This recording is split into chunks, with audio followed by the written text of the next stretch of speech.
Mike, that way.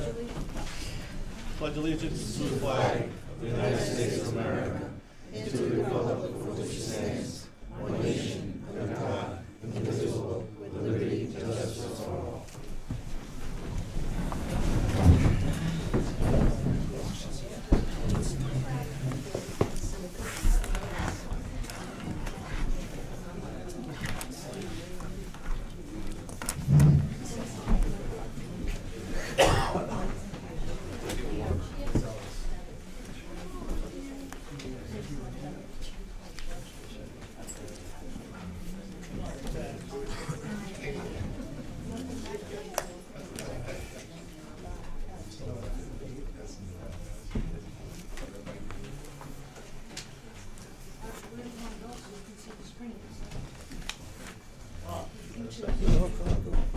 Oh, another row.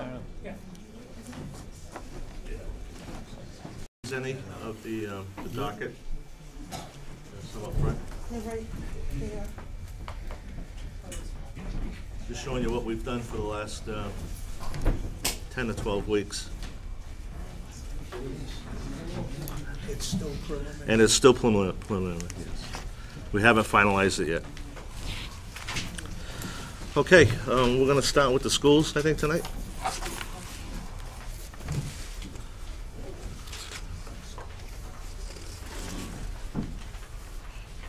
Mr. Eric? Yes. Mr. Fury, anything new? Yes, at our March 26th meeting, lowered their budget proposed by $28,314 for retirement. I believe Doug sent that information to Ms. And we forwarded it about, Yep, we did receive that. which would change our number to be a little lower than Avenue Drive. it's not in that It's not, document. it's in the, The new total is 28,729,425.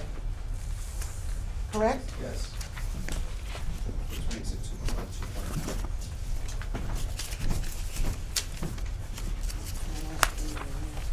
I was just looking for, Joe had mentioned propane.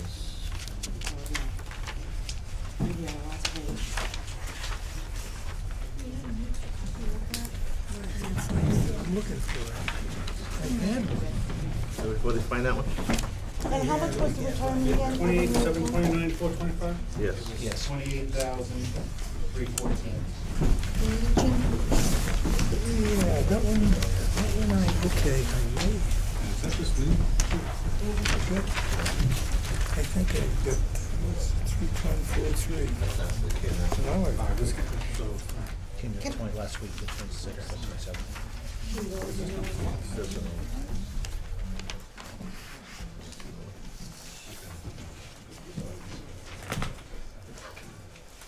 Okay, I think the only question we had was on propane, Yep. and actually it was Joe Souza that had it. Trying to look for it, oh, right here, okay. Next year, you're looking for 27,500. And that was just for the propane burners, if I'm correct? There's predominantly two uses of propane. One's in the high school kitchen for cooking, and most of it's used through the labs and the science labs. So one is used for cooking. And the only reason we asked that is because the library came before us 2 weeks ago, and they were telling us that they're gonna heat that whole new library on $24,000. Yeah, we would love to have the option of being able, through propane or through natural gas, which we don't have the lines for. We have propane tanks. This would be all propane also. So we don't know which number is, We go by our usage, our historical usage and what we're paying right now to calculate with that number that you have. okay. Do you have year-to-date totals? I believe the version that I gave the budget committee had our actuals. Yep. Yes. The one that we have now doesn't.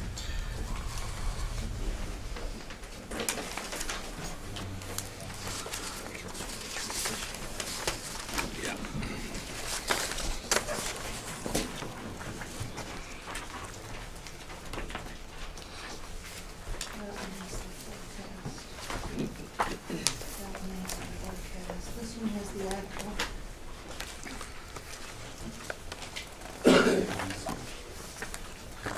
Yes, fiscal year 13 actual was 24,971.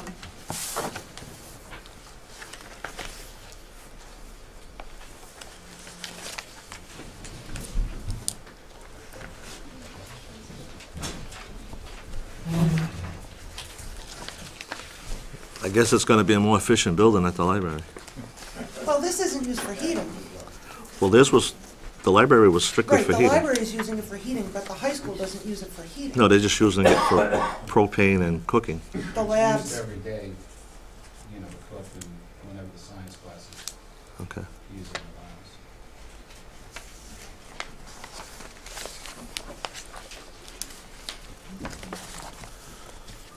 labs. Okay. Any other questions for the school? can I just make a note that when I was preparing this draft of the docket, I put in the school budget that came to us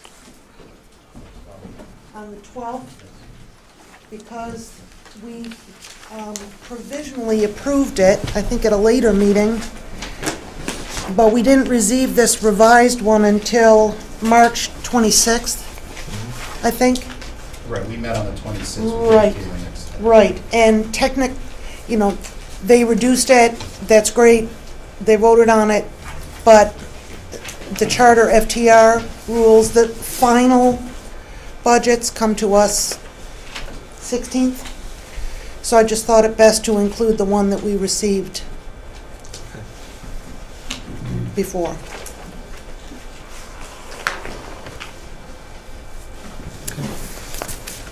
Yeah, Jim? Yes. Bill, I've got a question on the budget worksheet of 3/12/13 that you were kind enough to provide us. Specifically, the third or fourth line down, estimated federal grant budget cuts, sequestration of 5% of federal grants, an amount of $38,918. And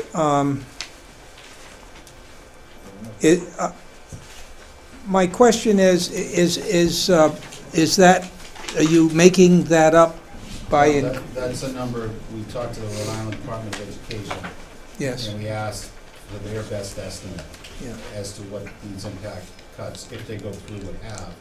And they told us 5% reduction, count on at least a 5% reduction, and that's 5%, that number, the $38,000 figure, is 5% of our total federal aid that we get for Title I, Title II, and IDA. So that's where that number came from. No, but are you asking that the taxpayers make that up? Yes, we're asking, we're keeping that much. In other words, if the sequestration didn't occur, yeah, we wouldn't have to pay that. Because that 5% cut would mean that we have to make up that cut in order to keep our current level of services and programming. My concern is that sequestration means spending cuts, and we would be passing along a spending cut to the taxpayers to make up. I just am wondering what kind of message that might send, or people might perceive, that rather than it being accepted as a sequestration, as a result of sequestration, we're going to ask the taxpayers to make up that amount of money. I think sequestration means if you're cut, you have to live with it. I think there was something in the news within the past 2 days that unemployment benefits are being reduced substantially for those that have gone beyond the 26 weeks, and they are going to have to accept that, unfortunately, and live with that, unfortunately. wondering if maybe the Budget Committee feels differently. I think their budget should be reduced by the $38,918.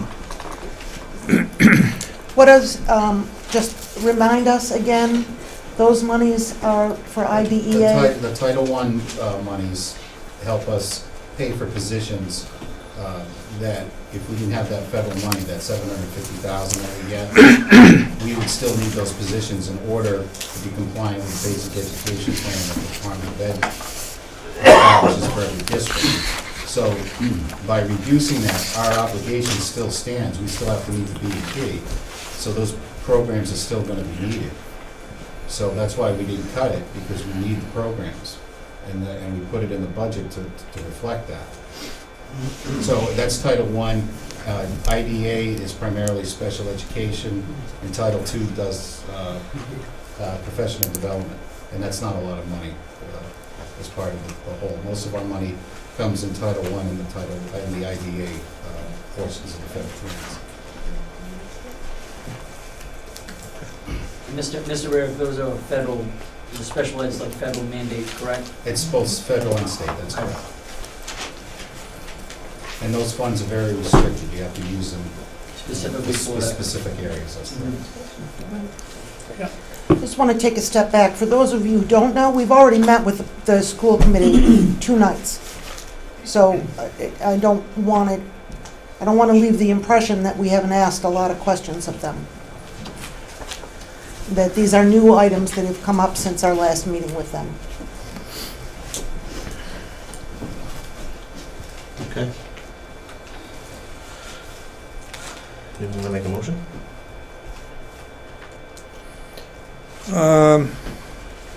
I'll wait to see if anybody else has any Okay. That's good. motions or any discussion. All right. I don't think it would be. How much is the Title II? How much is?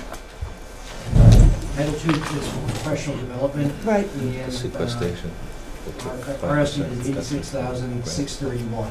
For Title II Yeah, that's the smallest of the 3 federal grants. is, Title I, Title II is the smallest. of the- right, and it's how much? 86,631. But the reduction would come in all 3 areas.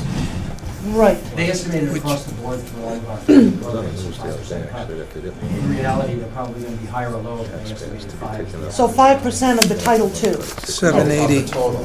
780. Our total federal grants are $750,000. 780. The 5% is the $38,000 that Jim's talking about. That's of the total. We didn't go in and say. What's 5% of IDEA? Right, we What's just did 5% of 5% Title of the total, II? that's correct. I had 780 That's- before. yeah, That's correct. Okay. I use 750. So if Title II is 86,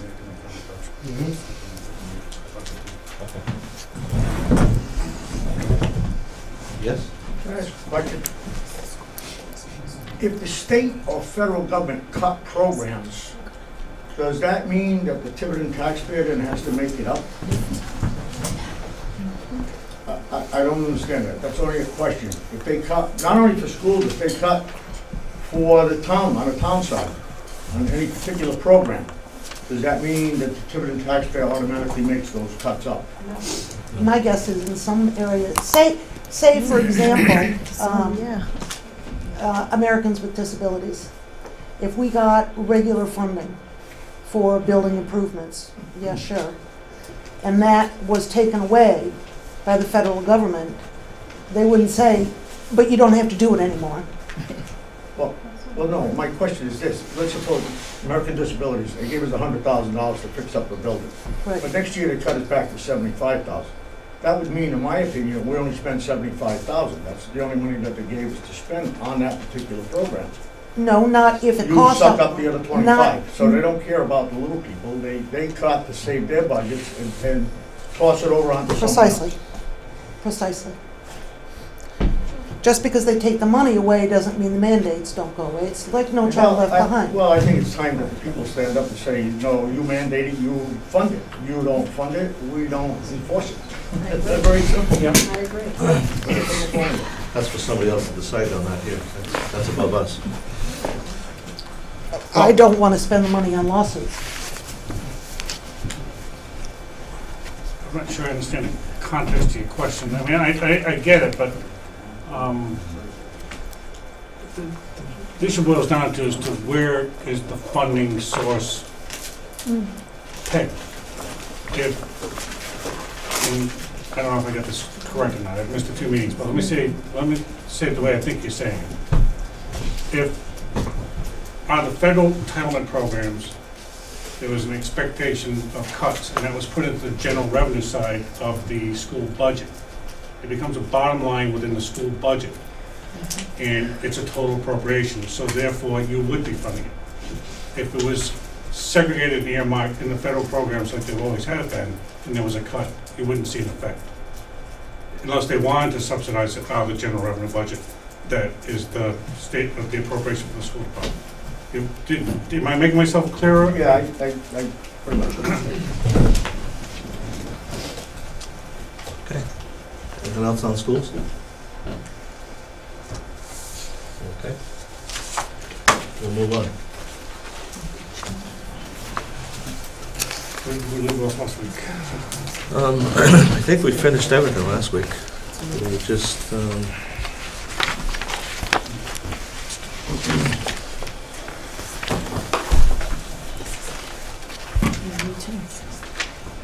I think the question we had was on the town clerk's salary.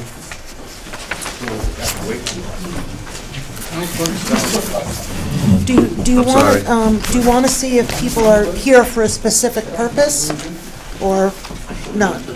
You want to do that first? It's up to you. If someone came for a specific purpose, it might be. Schools are done.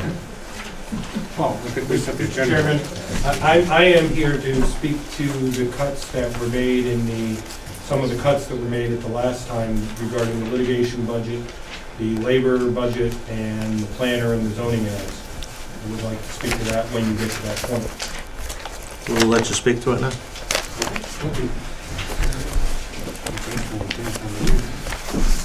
There isn't any place to. This will be page 6. Litigation is on page 6. Is this a freebie for the town? Or? Well, this question's been asked, I'm glad, because that's actually the first thing I wanna answer for you, because I know there's confusion. But for the record, my name is Andrew Tykes, and I'm the town solicitor. And to answer the question, my contract with the town, as it has been for several years, and in fact, as our firm's contracts are with several towns, is a hybrid contract. Part of it is based on a fixed fee, and part of it is based on hourly. There's a fixed fee percentage which covers all of the regular stuff, which includes going to the council meetings, going to office hours, answering questions of all the departments, and so forth. And yes, that's what this is included in, that fixed fee. So it's a freebie in the sense it's not costing the town anymore. You're paying me one fee this month, whether I'm working 50 hours or 100 hours in that month for that fee, and this is part of the fixed fee. We also have another fixed fee item, which is district court prosecutions. We do prosecutions of misdemeanor criminal actions in the district court down in Newport. And those are a fixed fee item. Again, some days you're there, you get there at 9 o'clock, you get plea bargains, you're done by 11:30. Other days, you've got trials, you're there till 4:30. We do it for a fixed fee every month for those items. Then, in addition to that, we have items which are done on an hourly basis, because they fluctuate year to year, month to month, and so forth. And that is litigation and labor. Those are the two items that are the hourly basis. And those are the items which you had cut last time. We have an hourly rate of $175 an hour, which, in consideration of the overall contract with the town, that's actually very low. That is half of our private client rate. If you came as a private client to our firm, you would pay $350 an hour. But the town, as part of the overall contract, pays $175 an hour for litigation matters and labor. So let me talk about the litigation, if I may, first. So litigation is basically whenever anyone threatens to sue us, we're bringing an action in court, other than those misdemeanor prosecutions. That includes municipal court prosecutions and the appeals therefrom. It includes district court, other than the criminal prosecutions, superior court, federal court, wherever it happens. That's the litigation issues that comes up there. The town has had a history of expensive litigation items over the past several years. The biggest one being the Bay Street contamination. Now, I want to remind you, or actually tell, because probably most of the people don't know, it's been several years, there are new people on the council. We did not bring that lawsuit. That lawsuit, the contamination was discovered during the construction of the Starwoods Interceptor sewer line. It was discovered in the neighborhood. It's cyanide and other wastes that come from the coal gas manufacturing plant that was just across the border in Fall River. And a lot of that stuff was dumped in the area north in Tiverton over by Bay Street. The residents hired an attorney, a law firm, on a contingency basis to sue Southern Union Gas Company in order to recover for the damages. The town didn't sue. We then got sued. Southern Union turned around and sued the town and said, oh, wait a minute, you, town, you let them do this. You knew about it. You put the waste on, and by the way, you also sprayed stuff called tarvia on the dirt roads at the time to keep the dust down, so you're responsible. So the town is looking at a potential upside liability of $15, $20 million. We have to defend it. It's not something that we had a choice about. We had to defend it. That cost a lot of money. That cost several $100,000 over several years as that was defended. It was eventually settled by the plaintiffs group and the town as well. And frankly, we were outspent by Southern Union, that was spending $100,000 a month at one time with their legal budget. And the cleanup is going on. And we've been very fortunate because we've got Bob Hoffman, who's an excellent engineer that the town hired. And that his original hiring money came out of the litigation budget. I'm going to get to that money. There's more than just my money that comes out of this litigation budget. When we first hired Bob Hoffman and had to pay him as a consultant, before we were required by court, by discovery, to identify who our expert is, we wanted to keep that quiet. We paid him through the litigation budget, so it would be kept confidential. In fact, we ended up paying him through the litigation budget throughout until the settlement, which allows some of the settlement funds now to pay for his engineering, but not retroactive at all. So those are the sort of things that come out of the litigation budget. And that's stuff that's still continuing. Even this past year, we had a lot of dealings. We had negotiations with the EPA over the mercury spill. As if Bay Street neighborhood wasn't cursed enough, there was a hat factory there a century ago, and there's mercury in parts of the ground. In parts of the ground, there's mercury and cyanide mixed together. There was a cleanup that was being required. We were able to use some of the money that we'd received in the Southern Union settlement for the actual cleanup costs that the town had, but that money can't be used for legal fees. So our negotiation with the EPA was coming out of that part of the budget. Other items that come out of the litigation budget include some settlements. If there's a judgment against the town, that comes against the general fund. But the town council has in the past, where we've had some settlements, we have funded that through the litigation budget. Where we had an employee harassment claim against the department. That settlement was funded through the litigation budget. We also have other solicitors who are involved where there's a conflict of interest. A good example would be the recent complaint on the charter against the town clerk.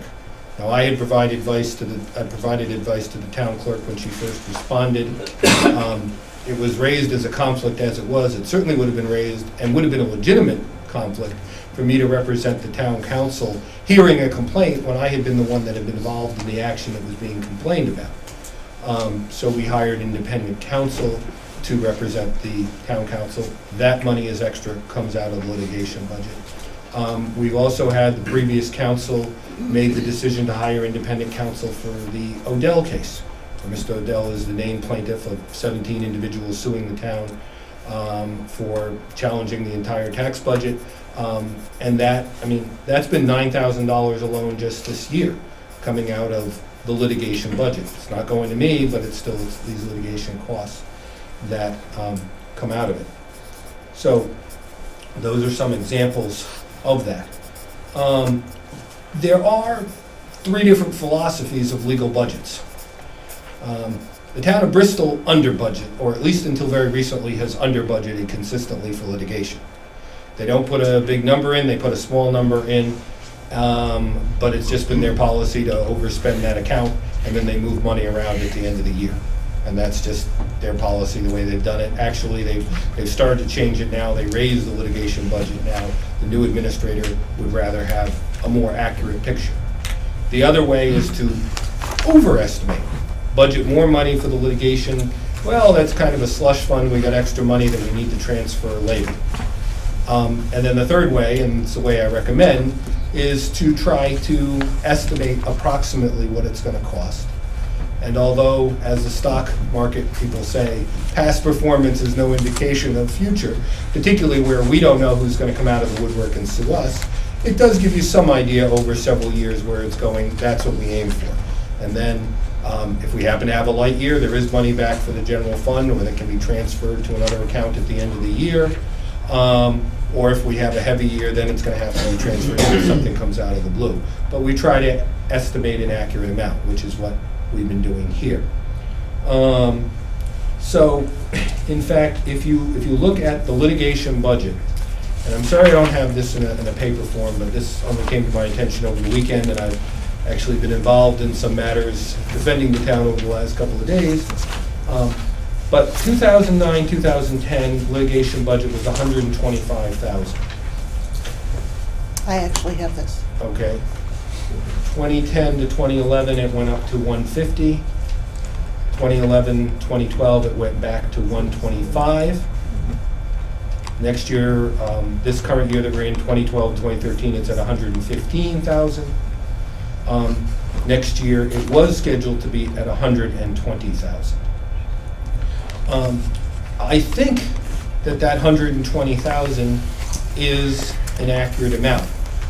We are now involved in some major litigation with Site Ready Construction, Site Ready and LAL over the refuse recycling and so forth that's going on there.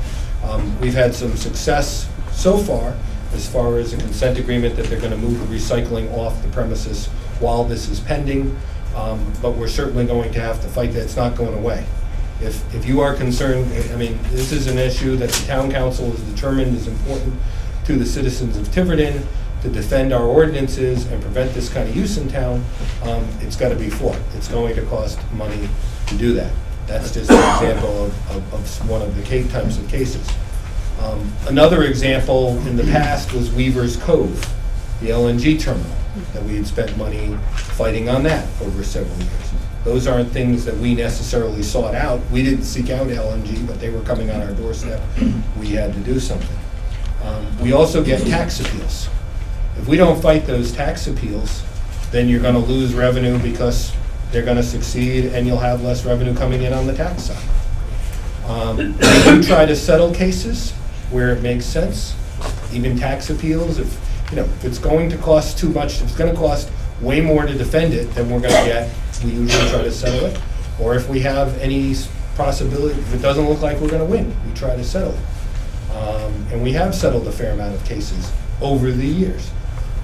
But some we have to go all the way. And if we don't have the money to do that, then we're a sitting duck. People know, oh, well, they can't defend it. All we have to do is sue them. They'll roll over, they'll pay us.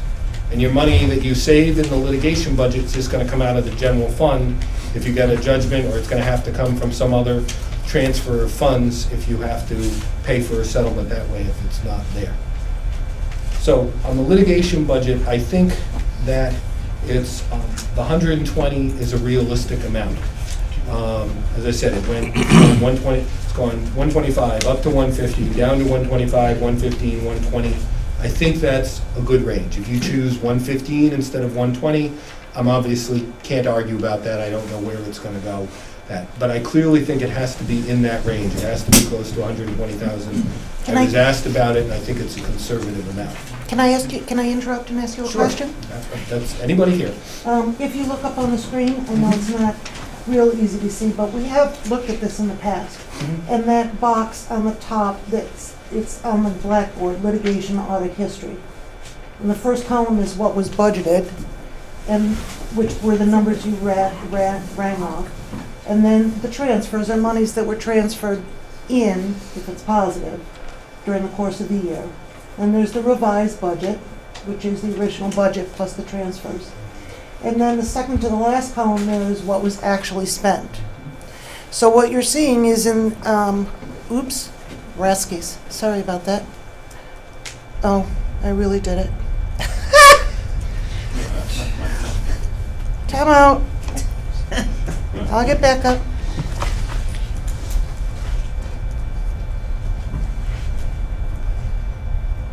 There. I won't do it again, promise. Maybe. If you look here in fiscal year '09, that 137, my guess is that's Bay Street. That's the start of Bay Street, where we spent 137,000 in fiscal year '09. And then in fiscal year 10, it went down to 93, and then back up to 113. And then the last full fiscal year, we spent 149,000. So I think that includes 30,000 of a settlement. it could be. That's So- where it would go. Right. So, but without that, it would be 118. It'd be Right. right in that range. Right. So what was your range again? 120. 120. 120, yeah, that's what I'm asking for. That's what I believe is, Please. I tried to come up with a conservative, I mean, the administrator and I discussed this, how much do we realistically need? Not how much would we like to have, I'd like to have 150 in there. But realistically, I think, based on what we've got, 120 is a realistic amount. I only see 3 years there. I understand it's difficult to budget for. But what I'm seeing here in the numbers are 2 years that were outsized. Fiscal year '09 and fiscal year '12. And I see fiscal year '11 at 113, which I'm not sure, I can't remember what was going on that year, but there were several things. Oh, school, that's right. Yeah. School was going on that year. So, That's a waste of money. 120 might be safe, but when we're looking at, the annual, trying to balance the needs versus the cost and taxes. And we also looked at this year, budgeted 115, and year-to-date as of 2/28, we've spent 39,571 with a balance of 75,428. You take Bay Street out, you take the school system out, you take... I think my figures have we've spent about 60 to date. That might be March. Is that March? Yeah. Up to That could be March. more up to date. What do you have? 60-something? 60, yes. Approximately. How much of that is settlements? None of that is settlements this year. And the big increase of it is, quite frankly, I don't think I'm telling anybody a secret to say that the last council was strongly divided on things, and there wasn't much that was happening in the fall during the election season. With the new council, with direction, the other thing too is we were waiting while Site Ready went through the planning board and didn't take any action. That's been a big chunk of time since then in March. So that's why I don't think that this year, I don't think any year is necessarily an even progression through the year. So, but even at the 60, even if it was an even progression, it's not going to make it at 75. I definitely think it should be closer to the 120 number. And obviously, this is your decision, but I want to be it. I think I've offered this in the past, and I will offer it again. It wasn't time to notice it at this point. But if you want to meet in executive session and have me discuss specific, cases and estimates. I do provide the council with quarterly reports as to where it is, where we're going, how much we project things will, increase, and what our liability is on particular cases. I can do that. But I see some of you shaking your heads no. I don't think any of us have any purview to be involved in any of that, Andy, and it'd be inappropriate. And I guess that comes back to it. I think it is the town council's purview to do that. The town council is privy to that information, and the town council, based on that information, came up with the 120. And so I would, again, that would be another reason to argue why the 120 would be appropriate. There are a couple of cases on the horizon. I'd rather not say, because I don't want to, tip people off. But I don't see that we're going to have a great slacking in litigation. I don't see a big increase, but I don't see a slacking. And I do see Bay Street stuff going on for another year as the litigation continues between the contractors that screwed up, and we have to deal with the EPA, and we have to still finish that out. We have a lot of documentary stuff. We have a lot of hours of work, as all the settlement documents and stuff are going to have to be recorded, and we have to come up with a system to make sure that they're going to be available for the future. There's going to be a lot of time spent going through all those documents. So at that rate, it's about $700 worth of work. Pardon me? At that rate, it's about $700 worth of work. Overall, yes. I mean, I don't, as I said, We were told that there were 3 lingering things that were going on in the town. If I could just address something. Obviously, there are things that haven't come forward yet because we're still working on them, Yep. that we know that we may have liability. And that's one of the reasons why the town council felt that the litigation budget was correct. As you well know with litigation, you don't come forward until you're ready to pull the trigger. And by cutting this budget, you are putting the town in jeopardy. We need to defend ourselves on things that are coming up that people aren't privy to yet, but they will be coming forward. And that's where that basis for that budget number came from. Well, I'm not going to defend, any of the actions this committee has taken, but to sit there and tell us that we're putting the town in jeopardy is quite a misnomer. All we do is make a recommendation, you know that. We don't set the budget. It is what it is. I could want to put 150,000 in there, I could want to put 200 in there. It doesn't matter what I want to do personally. But don't sit there and say that we're putting the town in jeopardy. That's just cruel. It's not at all the way that this process works, and you know that. And I take offense to those kind of comments, because we tried to work in a somewhat fairly cohesive dialogue throughout the season. It doesn't need to get to this level. And I'm somewhat taken aback by it, but I'll take it as it comes. But what this committee does at the end of the day, in its purview as a budget committee, as a duly elected official body of this committee, will be what it is. Don't sit there and throw comments at us like that. It's just not appropriate. Yes, at $75,000, what are you basing that on? I didn't base it on anything. What? So without knowing what's... Well, I think maybe the consensus of the committee was if you got rid of the school suit, the $30,000 worth of settlements that you had, there's about 70 grand right there out of a $120,000 budget. That gives them pause to say, you know what? And you look at where we're spending, the spending level now, Well, it does give it some pause. Mr. Carter, would it give you some pause? I don't need to hear about your lawsuits. That the town solicitor, the town administrator, and members of the town council unanimously, who would all be privy to far more information than this budget committee has come up with that recommendation of $120,000. Okay. I don't think that Mr. Roderick is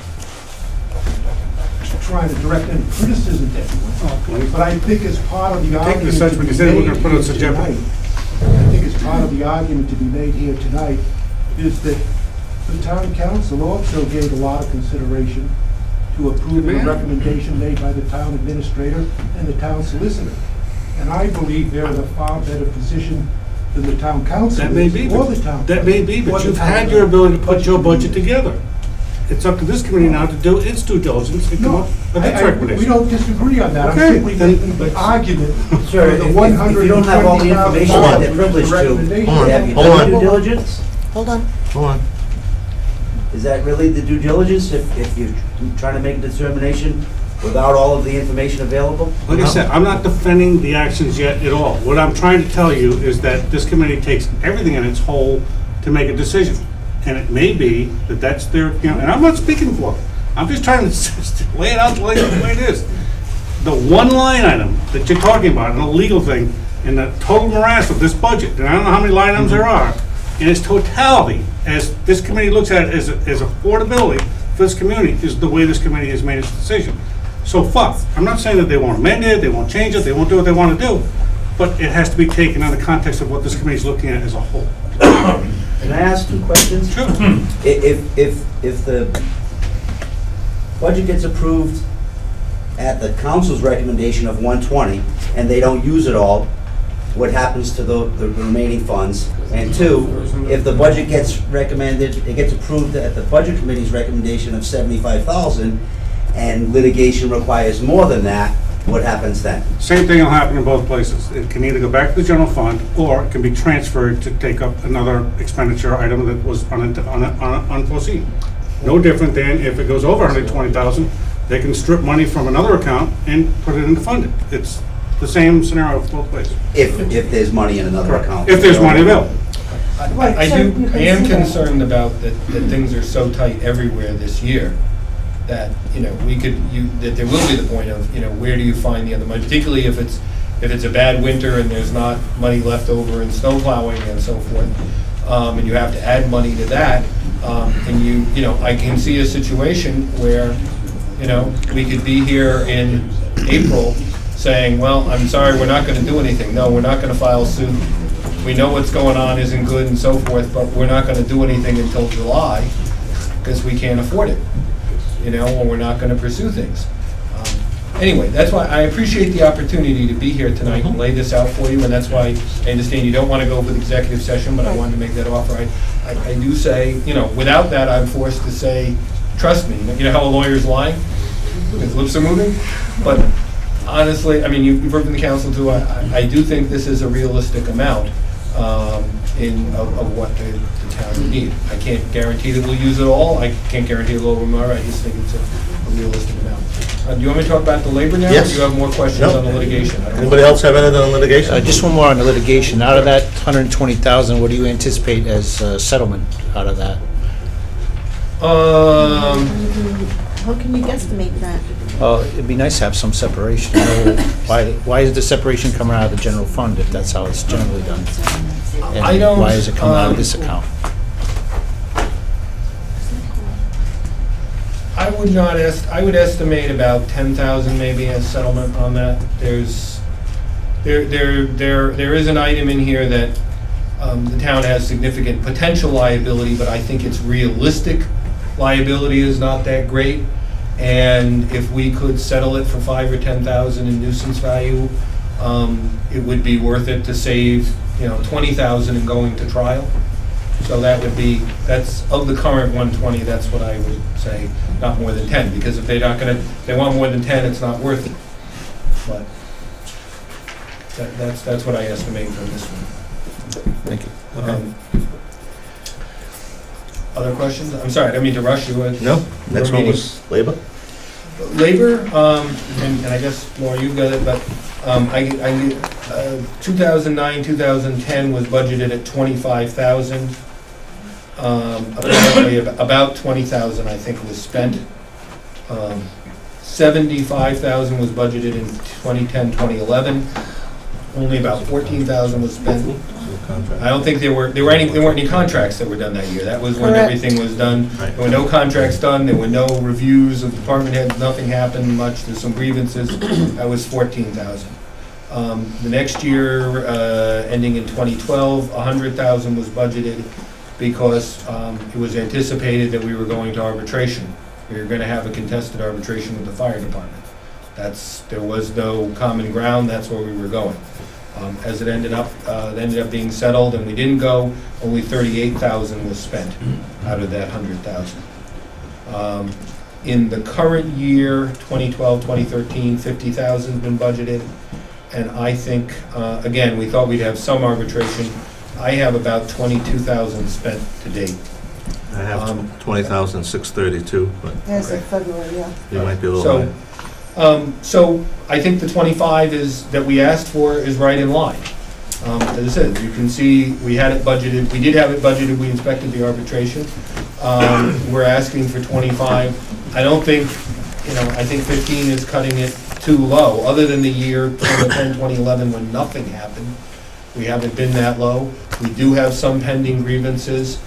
Again, if you're not gonna be able to defend the grievances, then you're gonna pay more on the salary items, or the overtime, or whatever they're grieving, you're gonna pay those. We also still have the Teamsters contract outstanding. And we also have the department heads coming up as far as that negotiation and the rest, other than the police and the fire chief. So I think the 25 is a reasonable number on the labor, assuming that we don't have, again, I'm assuming that we're not gonna go to arbitration with the Teamsters. Okay. When we looked at that also, we looked at, I think last year we had 2 contracts that were up. 3. Correct. 3 contracts. And we had, how much put away? Well, we had carry forwards to deal with, in fiscal year 12, we spent $43,000. That was for 3 contracts. That was for 3 contracts. We have 1 contract this year, and that's why we did cut it to 15,000. Yeah, but it's not just contracts, that's what I'm saying. You've got other issues with labor. Well, we had the other issues with the labor when we had the 3. And there was 50,000 in there. So if you divide up the 3 by the 50, it's almost 15,000. Well, I respectfully disagree. I think you need more than 15,000 in there. It's never been that low. And other than the 1 year, we've never spent less than 20. Well, for over the past 3 years, yes. Right. I mean, over the past, if you assume that this year that we're probably gonna, at the current rate, we're probably gonna spend around 25. The Teamsters negotiations are still ongoing, depending, it may be more than 25, and we may have an agreement with them by June 30, it may be less, and we may not. Right, and But- there's some tail end to the negotiations from the last go-round in this one. Exactly. So, I mean, what you're looking at is 20, 38, and 25. So again, I think 25 is a reasonable amount for going forward on the labor. And again, I'm not threatening you or saying you're putting the town in jeopardy or something. I'm just saying, I mean, it's a fact. Obviously, it's the Teddy Roosevelt, carry the big stick and speak softly. You have to have a reasonable amount of money to be able to convince people you're serious about fighting it. And only then can you actually craft good settlements. They'll never settle with you if they think you're afraid to go to trial with them. If they think you're afraid to spend the arbitration because you don't have the money, then they're never going to agree to settle. If they know that you're able to fight it, then you can come to reasonable settlements, which is always how we try to do it. And I would just remind the Budget Committee that the council did cut this. That it was Right. originally requested at 50,000, and it was the council that cut it back to 25. I think the litigation was slightly higher too, and the council cut that, No. I think. No, it was- 25? No, they left that alone. But yeah, so I'm okay with the 25. If you have an arbitration, then that's obviously something we'll have to deal with when it comes up. But assuming that we don't have to have an arbitration, then we're reasonable at that. And again, we have a balance of around $27,000 in this year's budget. Yeah, that's correct. As I said, I expect that we will probably spend about 25, give or take, by the end of the year. And what would that be for? What we've spent, No, that you're gonna spend it for. the next 25? And Or the 25 3,000 this? The 25 we have left Right, for this year, right. where is that gonna be spent for? It's not. We have about 28 left for this year. Well, I got 29,367, All but right, that's whatever. okay. Okay? I expect that there will be about 25,000 left over at the end of this year to go back to the general fund. So why wouldn't we use some of that now to do the labor negotiations for Teamsters? We're doing it, but labor negotiations that's what I'm saying. We may spend more than 3. We may spend 30 this year. I don't know. It depends how the negotiations go. If they go fast, if we've got lots of meetings, you never know with people's schedules and you don't meet and they want to talk about. I can't tell you that. This is there's a pace that 9-person department, 11-person department, 10, yeah. and we're gonna spend $15,000 to negotiate a contract. No, we're not going to spend $15,000. We're gonna spend more. But we've been spending some, and I expect we'll spend about another 3,000 or so, give or take is my estimate, over the next 3 months. That's my estimate to do it, which brings us to about the 25, which, as I said, and maybe we might spend 6, we might spend 2. I don't know that, because I don't know how the paces of the negotiations are gonna go. We also have something brand new brewing in the fire department, and I'm not gonna get into it, but I see labor costs coming there too. So, I just, have to deal with these things. What was your next one? The next one that I wanted to raise are not as directly related to me, but they are indirectly related. One is, I understand the money for the zoning advertisements. There was $10,000 in there that was zeroed out. No. Was it? Yeah. That's my understanding, that's what I have. What one is that? Zoning ordinance, I think, What page would that be? under planning. Under planning? Account 107554. what is it, Fred? 107554. Page 7. Page 7. No, that's, the advertising, I don't know. The advertising for the zoning ordinances that I think, they're two different places. I think the advertising that you're speaking of, Jim, where was that? Was that in the clerks? We moved it. There is advertising in the clerk's budget. That we raised, advertising zoning rewrite, there's the There's the 10,000 10,000. It's new, under new. at the end. That's for the zoning rewrite. Page 5. Okay. So that's a net, just moving from one to another. One No. line to No, that line item is new under the Right. town clerk's budget, Right. as I understand it, for advertising. After the zoning rewrite, you have to advertise and do all the public hearings. The one that you pointed to under the planning board, 107, this one right here that's in blue, the zoning ordinances. That was actually gonna pay to go to the actual rewrite. No, that's the standard, well, I don't know, I can't answer that one. Okay. But what I can tell you is traditionally, that line item is for the it's always been in there. It's always been an account. It's the account that the planning board uses when they need consulting services or help or advertising for their own public hearings for, when lawyers come with zoning suggestions. Right. So that's the standard line. Now, last year, we put it at 100 because there was a lot of carry forwards, and it's been carried forward for several years. That's why, I can't speak to why it was not my idea to zero that out, so I'm not an advocate. And I can't speak to the details of years past and whatnot. All I can speak to, I guess, is going forward that we have and it's kind of tied together. We have a couple of things going on. We're going to have a comprehensive plan amendment that's going to need to be advertised.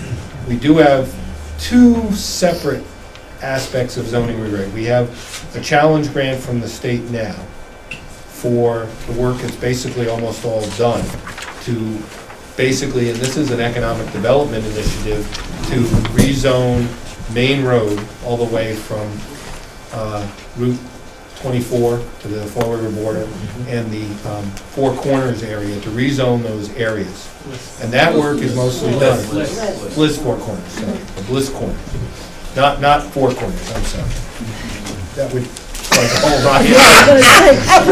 When's the riot gonna start? Get your corners straight. That's right. Okay. Oh, my God.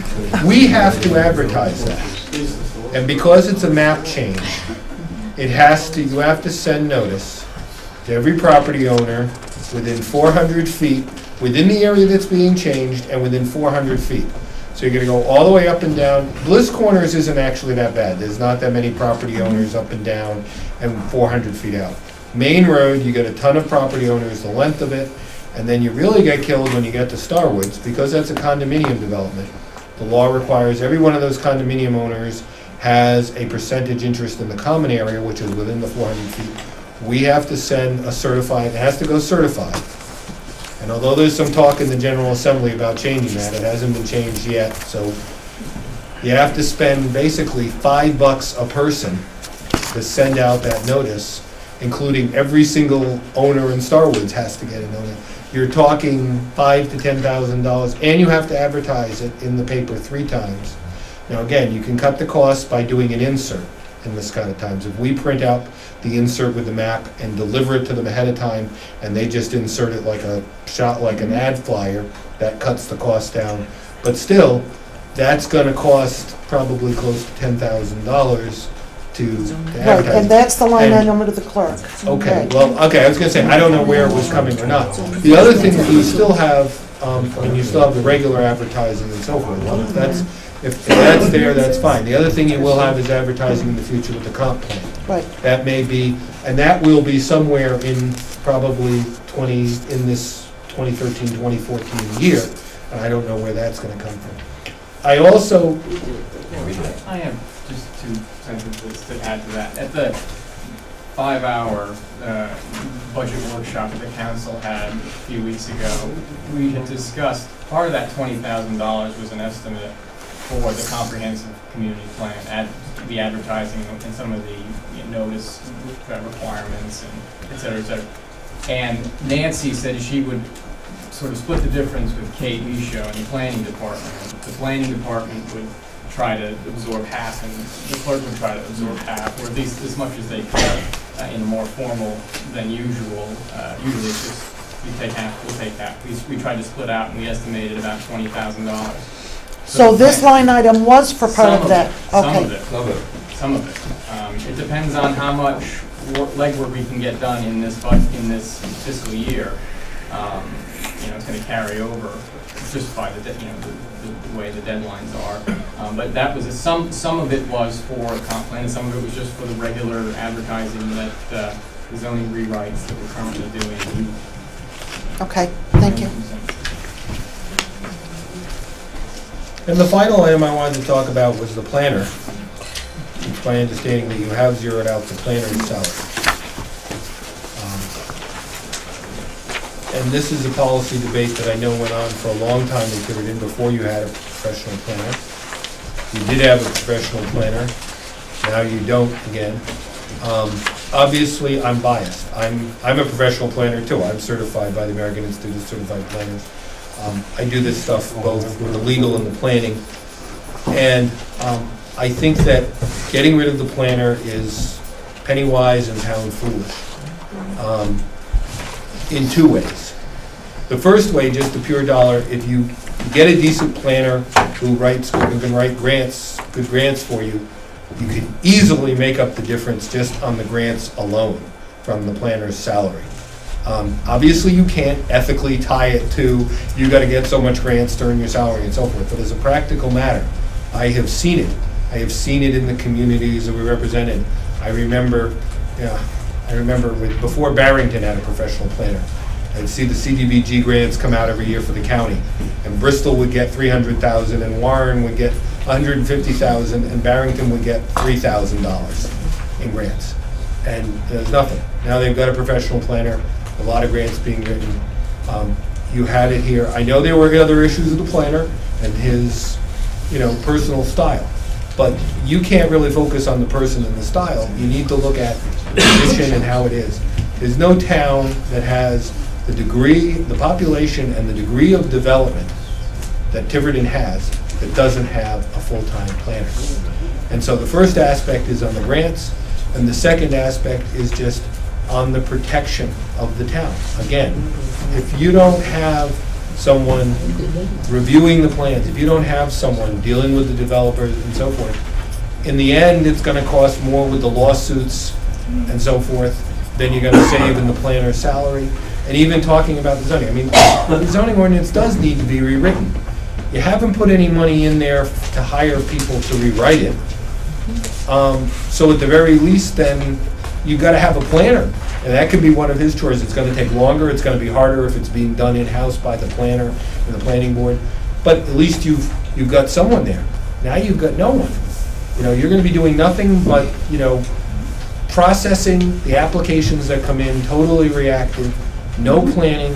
The town will be driven by whatever developer drives up through the door to the door next. So I don't think that's going to be healthy for the town, even from your view as a fiscal health.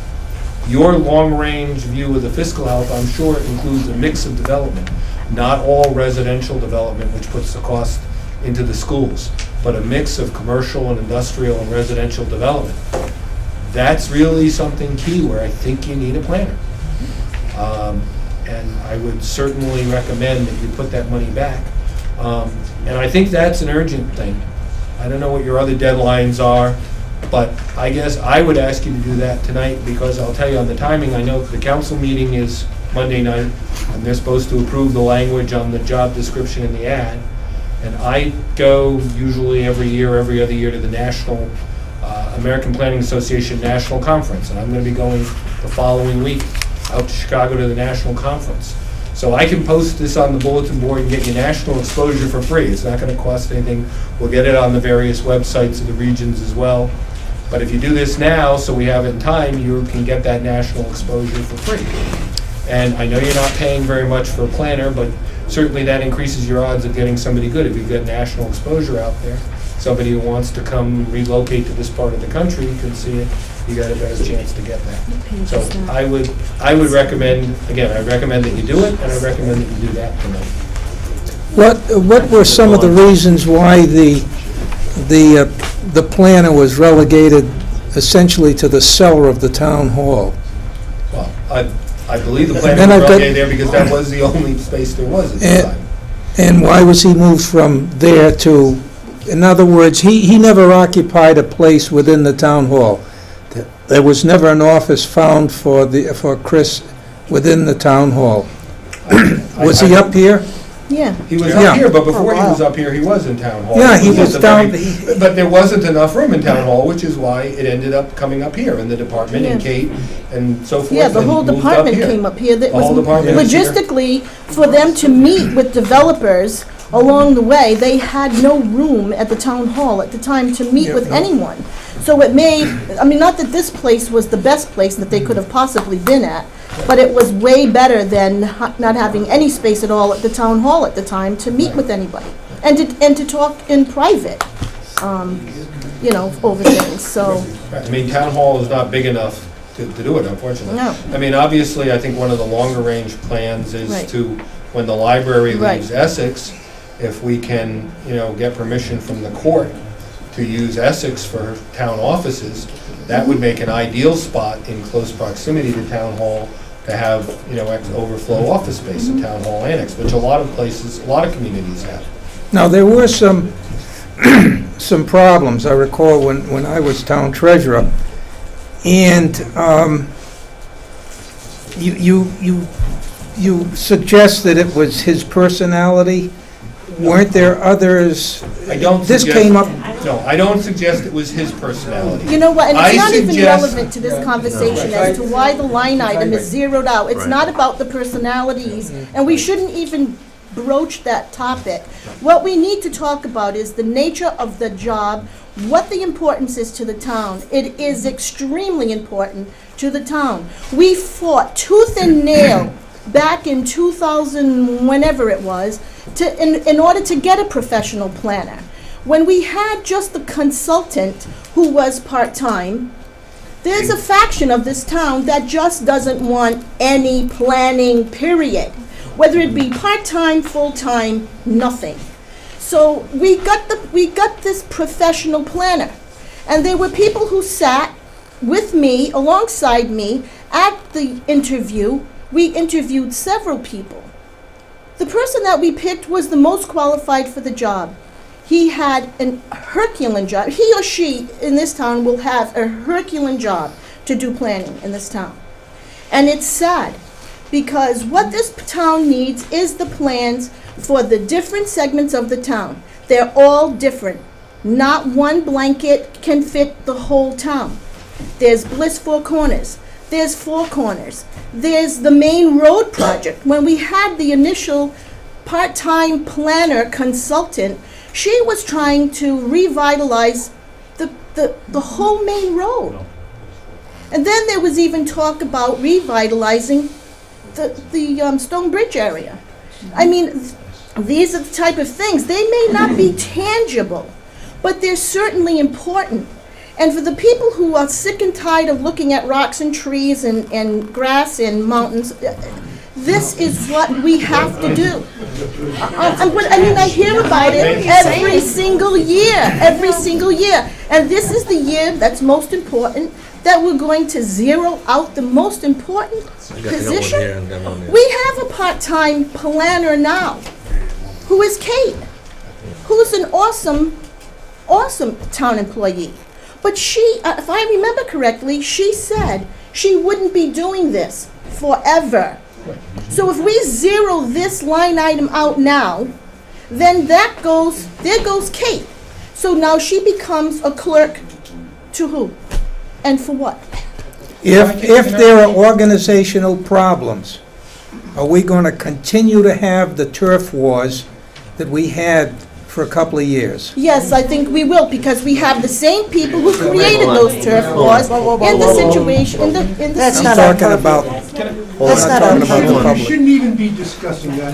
No. Yeah. Well, I wanted to agree completely with what Mrs. Aruda is saying right now. But you're not now? But I'm not going to agree with it, because I don't think that this falls within your jurisdiction. This is really policy making, and the argument that Mrs. Aruda has just made is a policy-making decision that she had to make when she was on the town council. that's right. It's for the town council to decide whether or not there's going to be a town planner. That falls under policy making. You can have your own personal opinion, but I don't see how that gets into the purview of making a decision. It gets to that purview under this board because we have to fund it. Yes. So there is a purview. And using that argument, that was where I wanted to go. Is it the position of this budget committee that you can essentially get rid of any paid employee in this town? No, that's not what it did. You That's not simply what it eliminate a does. salary. You could, for example, there was a reference to the DPW people before. Could you eliminate salaries for the DPW?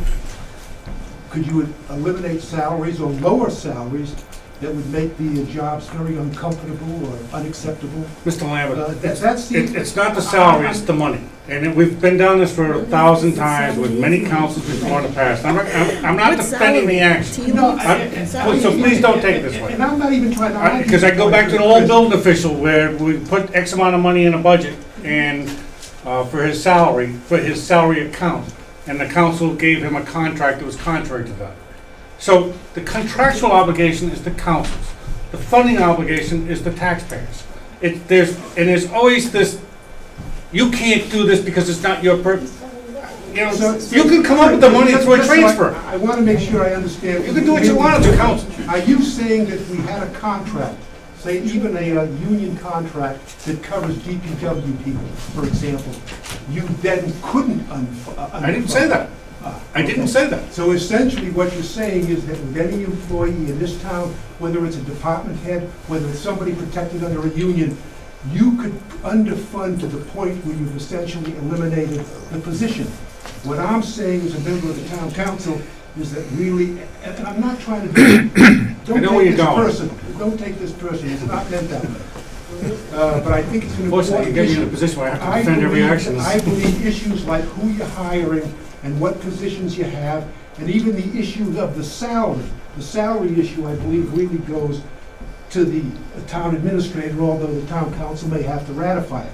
But it becomes a very important issue when you try to determine who's going to be administering this town. Right, we have never, as a budget committee, zeroed out a salary. Council form of government. When has the budget committee ever zeroed out a salary?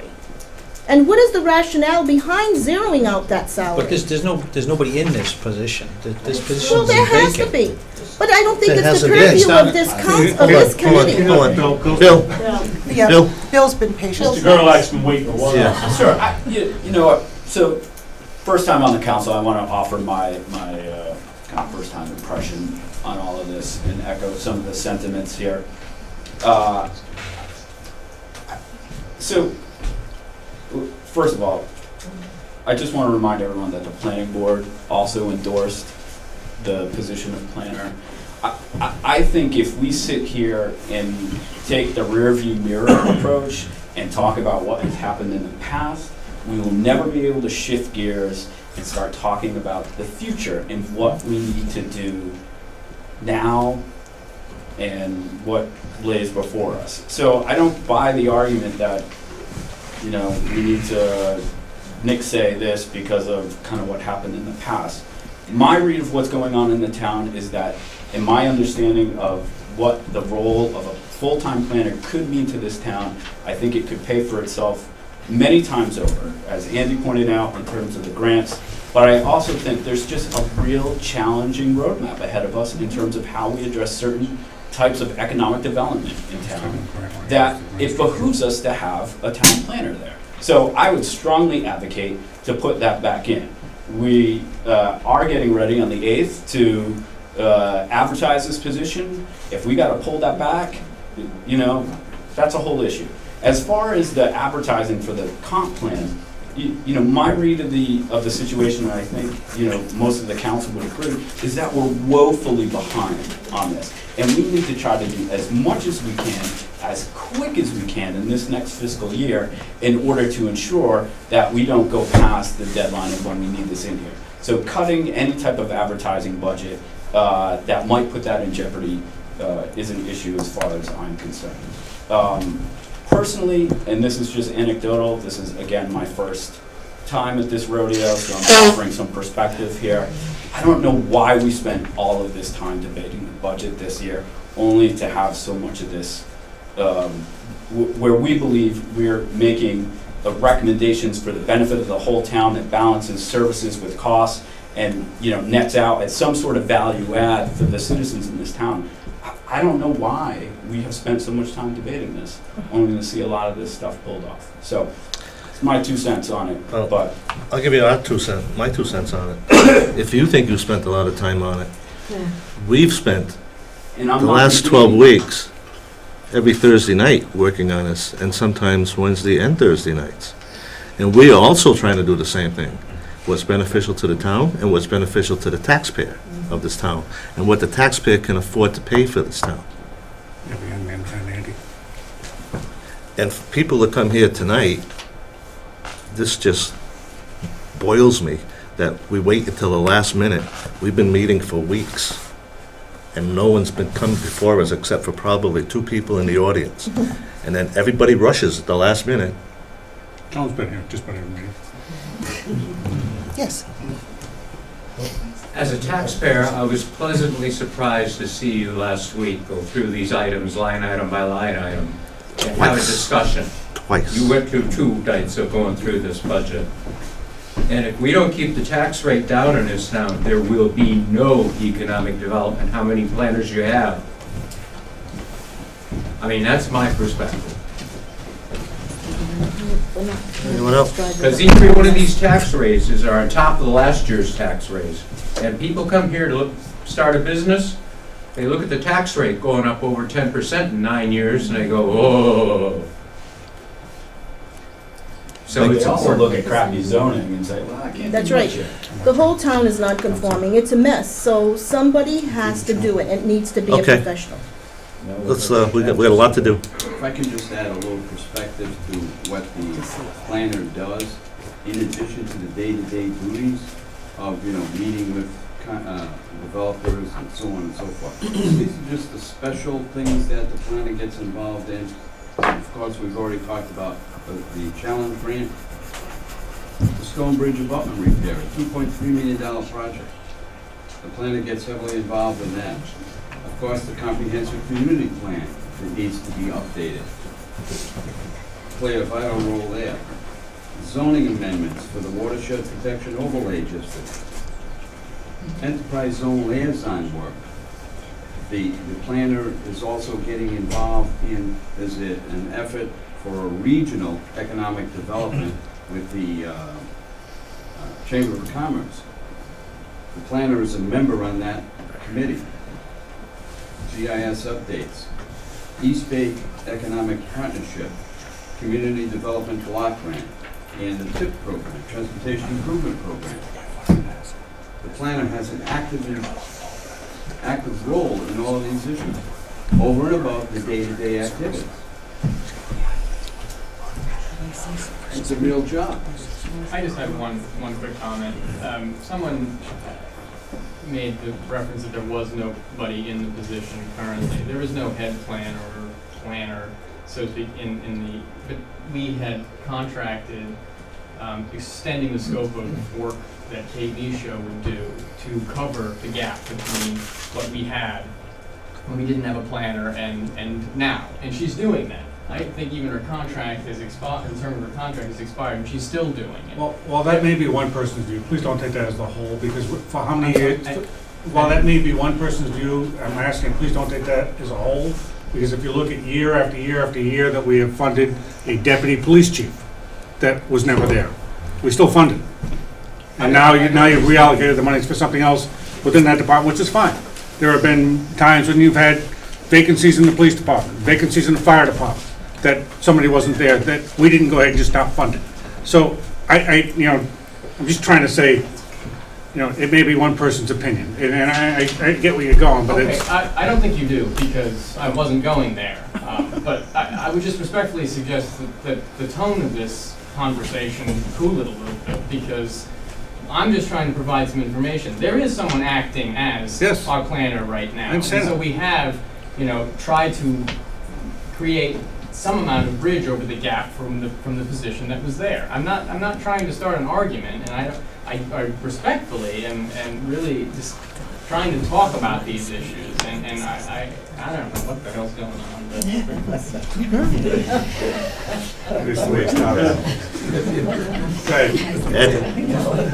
I think overall, this council thought long and hard about a plan. Obviously, this town is at a crossroads where we need to move forward. We have the dreaded industrial park, which hangs over our head, which we really got to get something going there.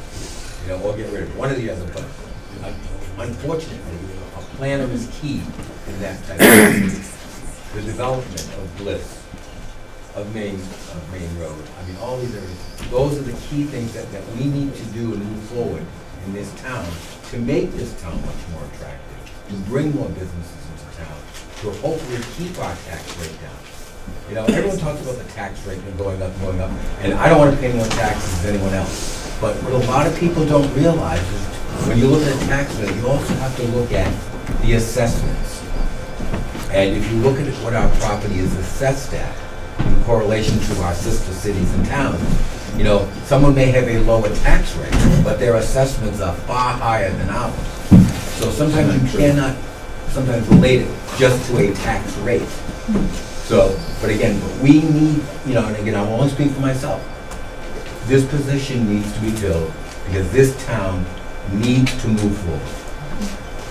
It's been a long time. I haven't lived here a long time, and I came to Tiverton because of what Tiverton stood for, and it stalled. And now it's time to move forward. And these are the key issues and the key personnel that makes that happen. Sally? Yes, I've been at all your meetings, as you know. I go to all the zoning board and planning board meetings also.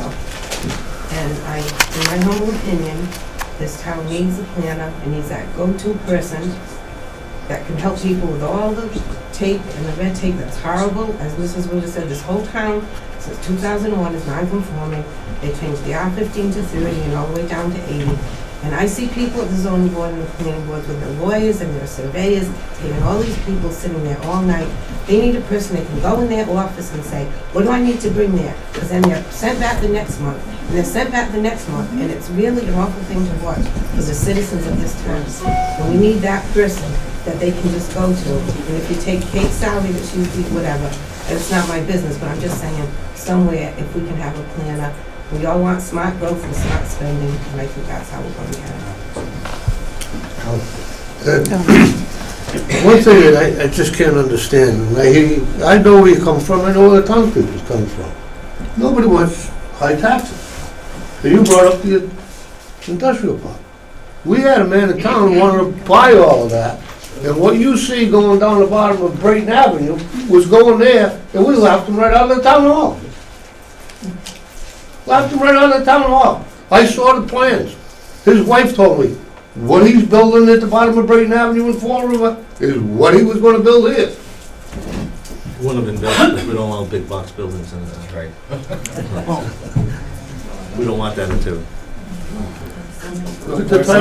Whenever you're ready to come back to me, Well, I think, did Bobby, do you have something, or you're all set? Okay. I was just gonna say about the grants. Originally, way back, and Chris probably remembers this, before we had a town administrator, that job was originally gonna be a grant writer. And I think this town desperately needs a grant writer. And I think those two should be segregated between the planner and the grant writer.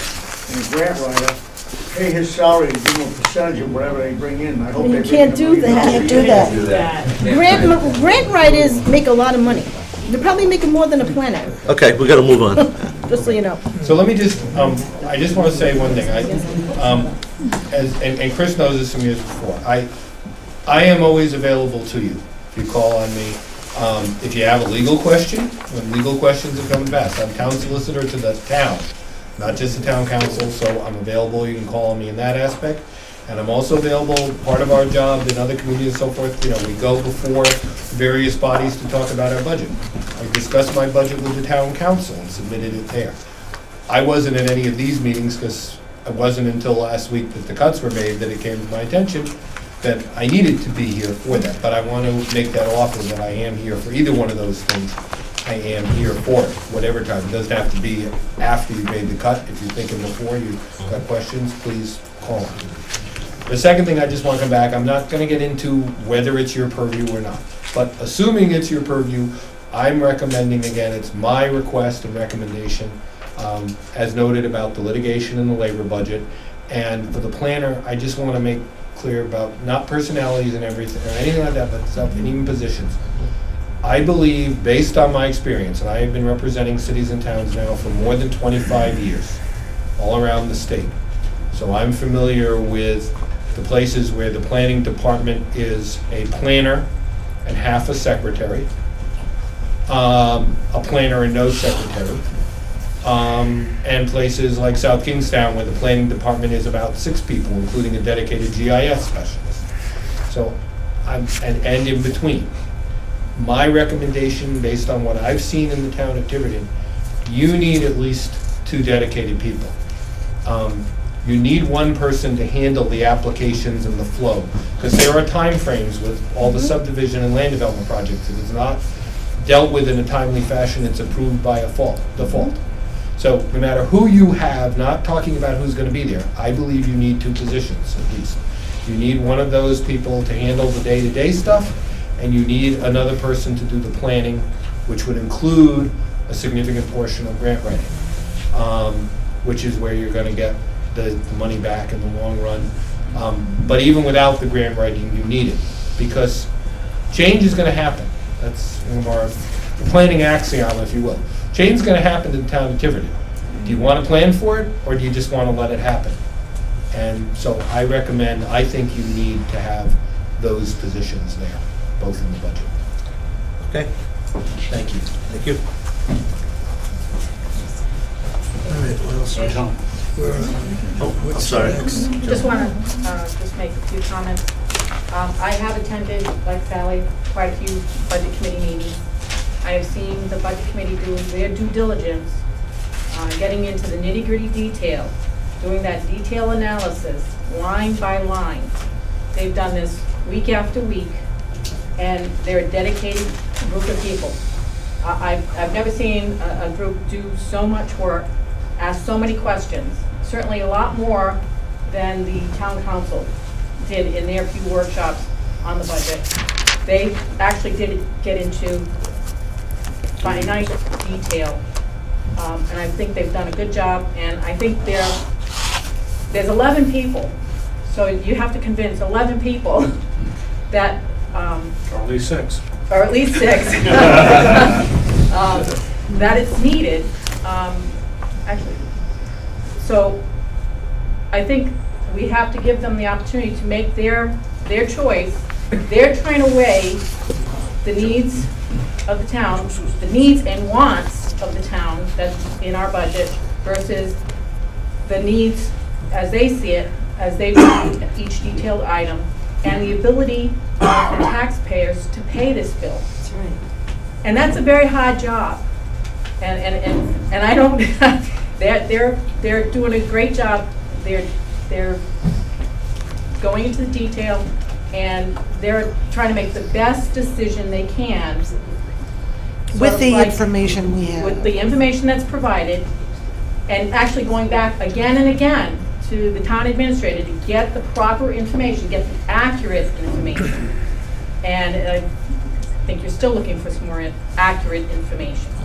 So I can see them doing their job. They've done an excellent job. I can't fault them that. They've done an excellent job, and they're trying to make the best decision, weighing the needs of the town and the ability of the taxpayer to pay the taxes. So I'll go with what they decide. Thank you. Mr. Perry, if I can make a comment, so there's no misunderstanding. I think I've made it clear to some of you individually, I think you're doing a very good job. I think you've done a great job. I never would put this effort into a job now that I'm retired. But my only difference of opinion with some of the items, and especially some of the cuts, is that I think at some point it seems to me that you're going over the line and you're getting involved in policy making, which I see as the purview of the town administrator and the town council. And just pick up on another item that was mentioned earlier, for example, the industrial park.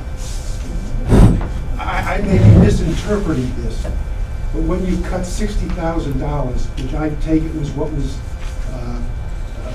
targeted for the EDF contract with Mr. Marcel Benoit and the work that he was proposing to do, essentially, haven't you made a decision now, what I would consider a policy-making decision? We're not going to develop, as a town, we're not going to develop the industrial park. As a matter of fact, we're either going to let it just sit there, or, and I think this is the message to the town council, this is how I would take it, we don't want development, we don't want the town involved with any development, and we want you to sell the industrial park. At some point, you do cross the line, and then I think that that's another example. I don't think that's a good example of us crossing the line. I think that's a good example of us trying to save the taxpayers money down the road. Because this $60,000, if you read the whole scenario on that industrial park, was going to cost us $2.5 million down the road. Or $5 million if we don't get $5 the million, matching absolutely. funds. If we don't get the matching funds, it would be a $5 million tax to this town. So that's what we look at. Well, better yet, maybe it was if you put it in a whole context, and I'm not justifying or advocating for any of the cuts that were made, but, if you look at the whole thing, there's another piece of the puzzle that everybody's just glossed over. And I still we put $100,000 of these cuts back into the police pension fund that is so severely underfunded that has put this town in jeopardy. And I'm not accusing anybody of putting it in jeopardy, but when you're over $6 million in debt and you want to put a blind eye to it by only funding it, by increasing it by 25 grand, and think that we're going to be okay in 8 years, it's kind of, it's disingenuous to the taxpayer. Chris, you know where all of these deficits came up? Yes, I know. They came up over the last 30, 20, That's and right. 10 years ago. I wasn't here. I was. Most of the people here weren't here during that time period. Can I interrupt this for a minute? It when we didn't have an opportunity to speak on the issue. That's I right. would just So I like- think putting it up to But going blindly forward doesn't fix it. Oh, by the way, though, the issue of whether or not the $750,000 is adequate for the pension, I understood was to be made by Providence. And if Providence makes the decision, you can tell me, Mr. Gonzalo, if I'm right, the decision was going to be made by the state auditors in Providence. If they made the decision it was $750,000, that's what we pay. If they say $850,000, that's what we have to pay. I don't know why again, I think it's an issue of, don't take this as a criticism, I think we're entitled to honest differences of opinion.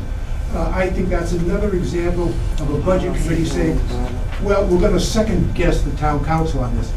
All we've done as a town council is take the recommendation of the town administrator, who's acting really at the direction of auditors and providence. May I? I don't think that's unreasonable. I will explain this, and I will say it one more time. I have said it many times. The council's job is to set policy. It is the taxpayers who fund that policy. It's the budget committee's responsibility to present their recommendations as elected officials to the taxpayers. If the taxpayers wanted the council to set policy and fund their policies, they would have chosen the town council to set their budgets and not voted for the financial town referendum. I say that as an advocate for the town council setting the budget. That is the form of government this town has chosen. There has to be a common sense line, a demarcation between what the responsibilities are of the town council making policy and the budget committee funding. The budget committee does not fund it. The taxpayers fund it. That's right, that's right. Your recommendation. On a recommendation. As elected officials, as a body, thinking together in voting. Mr. O'Connor. Good evening. I'd just like to restate some of the comments Ms. Shabbat made. I've been going to budget committee meetings for 10 years, and I'd like to just say I greatly appreciate the way that you members have spent so much time together trying to set our budget that not only meets the needs of the town, but takes into account what the people can afford. We're going to take a pop next year when the library budget, when the library bond comes due. None of us knew, for example, that the first year we're going to have to pay that. OLIS is 1 year behind. None of us were made aware of that. There's a pop. I'd like to say that in all the years I've been going to the meetings, there have been groups of people that argued back and forth the entire process. There have been divided groups, but this is the first group that I've seen in quite a while that has sat and looked at all the details, the nitty-gritty, the fine points, and you've had some disagreements, but at the end of the day, you've all come together to put a fairly reasonable budget together. I think that the people can appreciate and afford.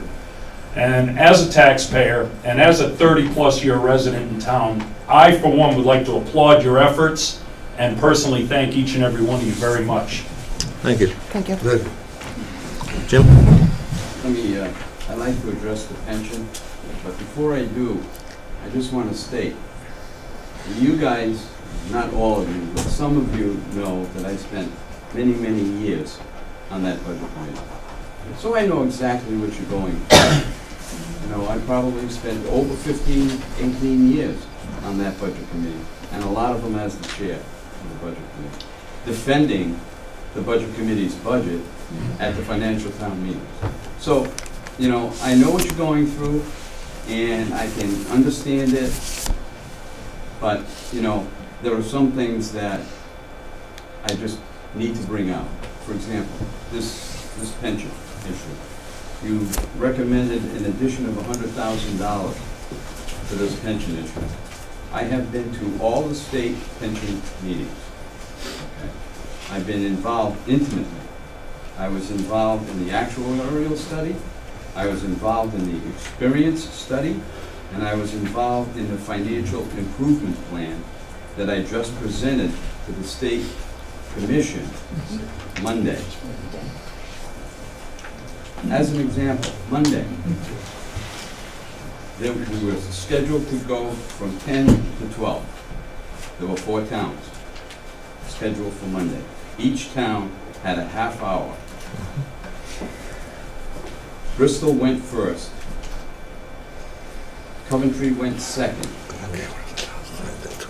I finally got on third at 12:15. So it went 2 hours and 15 minutes for the first 2 towns. I presented our financial improvement plan.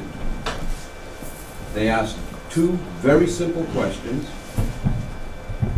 I was there 15 minutes, which was was an indication that our financial improvement plan is going to be accepted. I can't say it is because it hasn't yet, okay, but with the back and forth that we had, okay, they didn't have any problems with our plan. Our plan indicated that we would submit $700,000. I cautiously added $725,000. I see no reason why we need to add another $100,000. Of course, anything we add is great. I mean, we could add another $1 million. That would be wonderful. Okay, but I don't think that we need to sacrifice other things in town that would help the future of this town, such as the planner, such as the industrial park, you know, when we really don't need to add that $100,000. Thank you. Thank you. What's next? Anyone else? Back to the planner. I appreciate what you folks do. I developed and administered and had to maintain a budget for my employer for 25 years, both an operational budget and a sales budget. I didn't have a school department in my budget, but it was a pretty big budget. So I do appreciate what you folks do. I know it's a lot of hard work. The thing that's running through my mind is, you know, I know what it's like for property taxpayers in this town. I'm pretty much a lifelong resident here. One of the reasons my mom does not live in this town is because if her house that she lives in now, in Assonet, was here in Tiverton, if I didn't help her pay her taxes, she wouldn't be able to keep it. Over in Assonet, to date, I don't have to help her yet, but probably someday I will, so she can keep that home. So I know what it's like to not have my mom in town, and that's because of taxes, because otherwise she'd be here. She raised me here, she raised her family here, her family is here. One of the reasons she's not here is because of the property taxes. So one of the ways I think, you know, the Budget Committee has, over the years, done a very good job trying to hold down taxes, trying to limit the increase, okay? I think the only way that we're going to ever see property taxes actually go down in Tiverton is if we can increase commercial property tax, which we seem to just consistently either put up barriers or just put up roadblocks of some type. And I think if we have a professional planner working full-time, trying to actually develop a plan for proper growth for commercial and industrial properties in this town, I think we could move towards actually lowering people's property taxes, especially for our retired folks here in town. Because they've gotten to the point now where in their life, their property taxes are 5 times as high as their mortgage ever was. And little by little by little, they're seeing the writing on the wall that eventually they're going to have to, if they don't outlive their home, they're going to have to leave here. And that's not fair. It's not fair to people who, in the past, paid the taxes that educated me, that helped educate my children, that supported this town for 25, 35, 45, 55, 65 years. So I think it's time that we really consider having a professional try to help this town develop a tax base that will help offset property taxes, residential property taxes, and actually see them lower. So if you could consider that, think about that before you make your final decision about the planner, that's all I ask. Okay. Anyone else? Are you gonna be going through the budget, you know, section by section, because I have a question that I'd like to ask. We weren't going to, but if you have a question on a section, sure. Yeah, on page 13, it says school resource officer new. As you know, the school department approved, it's in their budget that we would pay about 72% of the total cost for the school resource officer. That would be at the school for 180 days. The number we were given, and it's just a question, it's just for my edification, we were given a number of $70,000. And we based the total cost was $70,000. We based it, we said we'd give $50,400, but there's $41,000 listed, so I'm not quite sure if we need to give less money, then we need to adjust our side of the ledger. If I could answer that. I think, let me, because the microphone's right here. I just want to get clear, Mr. Eric, what you're speaking of? Where it says school resource. You're on officer, page 13. Page It says 13. school Yep. resource officer, Yep. new 41,996. If you look at that footnote there, Page 13. Page 13. yes, on the bottom of page 13, and this is a draft, honestly. So if this wording can be clearer, you know, this is just me sitting at my kitchen table coming up with this wording. The committee has not approved this yet. The school department will be contributing $50,400 toward the total cost of the new school resource officer. New SRO will be under the command of Police Chief Blakey, so all school resource officer expenses, including insurance and Social Security, are included in the municipal budget for a total of $71,521. The total, when there were discussions at other meetings that we had with Chief Blakey there, I think there was a difference in the officer that was going to be assigned, the one that was being talked about, and hiring a new one. So the difference in the cost is the family health insurance. Right, that's at the 71,000. Right. Right. But that's fine. Okay. That's the number we talked about. Okay. So if we're paying $50,400 of that, right, the line item should read closer to 20, no? Instead of 41. Instead of 41? If I can answer that. Jim? The 41 is salary only. No, The rest of the benefits the are on the the total number that we got was $70,000. Okay. We're paying $50,000. Okay. 41, 41, 91. That's 91 for a That's 91,000 $71,000 change. position. That's right. The chief said at the Saturday workshop, 68,000, and if you figure basic extras, it would be 70,000. That okay. was at the Saturday workshop that you had. Uh-huh. Based on that, the school's contribution, if I'm not mistaken, is 75%? 72. Okay, which works out to 50,400. Right. Which would leave the town number at about 20,000. Okay. I think that's what everyone's question is. That's my question, because it's listed at 40. Bill, maybe I can, I missed a lot of this, but let me see if I can help. Your 50,400 is coming over as a credit, okay, on the town side. The total amount is 71,000. So the 50,000 goes against partial salary and benefits, right? That's correct. Right. The town is saying that 41,996 is It's the salary basic- that the town. Basic salary, stop. All right. So No, nothing other than the salary. So why are we paying $50,000? Because the total cost It's 70. of the employee It's 71,000. is Right. not only the $41,000 salary, but there's also benefits. Right, that's part of the. That's the total of $70,000.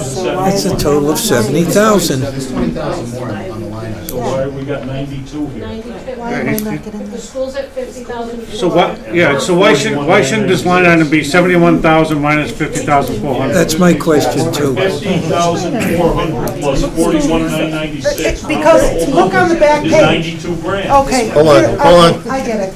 Go to the very end. Yes. What Go to page? the very end of the docket, on the very, What not on page? the docket, on page, I-7? no, I-8? no, at the end of the expenses. I-6. No, Jim. Sorry. Let's take a shot. So say, Page 16, page 18, I'll do I-4. page 19. Page 19. Never would have guessed. okay. Yeah, And it was actually, I said, oh, that's because it has page N. You go down to the very end, and it's off, 50,400. see, it's yellow highlighted. Yeah, it says 5,400. Right. So all of the school resource officer expenses are on the town side, and then at the end of the day, the school offsets the 71,000, all right. leaving the town with So 20,000. the salary's in the salary account in the police department at 41,996. The health insurance, the social security, the workers' comp are all in other line items. Okay. So the total of 71 is embedded in the town side of the budget, and your credit is coming over as one line. All right, I just want to make That's- sure that So you're That- right. Right, and So- if it's not clear on page, if you go back to page 13, Well, I just don't want folks, because if I read it that way, and Well, I played a big role in, at least Doing on it. our side, in doing it, I just wanted to make sure that what we were Yeah, doing. if it's not clear, Well, the bottom line is, we're giving 50,000, so. What we'll do is, we can have Tom Blakey send you an itemized Yeah, list this of is what the great. salary Thank you very benefits. But we have that. All right, We so, got the 71,000. but all that is embedded in the budget, in the That's fine. particular, I so it's under understand. social security, it's under health insurance, it's under all those specific line items. well, and we will need to explain it, and if you look on page 13, you'll see that there's little fours next to all the line items where the, Yep. some of It's a the good costs question. go. Good question. Thank you. Basic misconception is that they didn't see the credit on that page. No, he understood the credit, he just thought that it was. Right. 50 plus 41. Because when you have the cost. And in that footnote, in the final version, it'll say, see page, whatever page number it ends up being. I don't know if this works. Okay. Just be ready, I guess. Well, we'll put it as part of it's, I understand that. yes, no, I'm glad that you mentioned it. Thank you. Any other questions, Jim? If I could just mention one more thing. This fiscal year, I was appropriated $37,350 to hire an assistant. I hired the assistant at $37,000. Next year, you have that position budgeted at $35,000. You decrease my appropriation after I hired someone within the appropriation. What again was her salary, Jim? When? You hired her when at 37? The last July, Okay. And her salary now is? 38.5, Okay. 38.5. after the probation, right, it's in the documentation that I provided you. Right. So that she was hired with the money that was appropriated and then received a raise just, that would be how many months ago? 6. 6 months ago, okay. She received, after her probation, at the 6-month mark, she received an increase. So you don't have enough money this year to pay her. Correct. Well, the raise went to You're her. making my at- point. Yeah. No, it's not. My Yeah, it point is. is that you funded the position less than what it was funded this year. Shouldn't give us somebody more money than have in the budget. Okay, what's next? We haven't, I mean, it's just to remind everybody, we haven't taken any final votes yet. All of this is provisional so far. Ms. Cook, did you leave off on He did go before you, and I don't know how it turned out to be 35 myself. It really stuck out to me because he said it was gonna be 38.5, Right. and you all knew that. I thought maybe it was a misprint. No. The vote was taken, the motion was made to reduce it to 35, to approve it provisionally at 35, before we knew what her actual salary was. The problem we had was we didn't know what the salary exactly was, just like we didn't know what the exact salary of each department head was. And that's why we just put numbers in, just to hold it.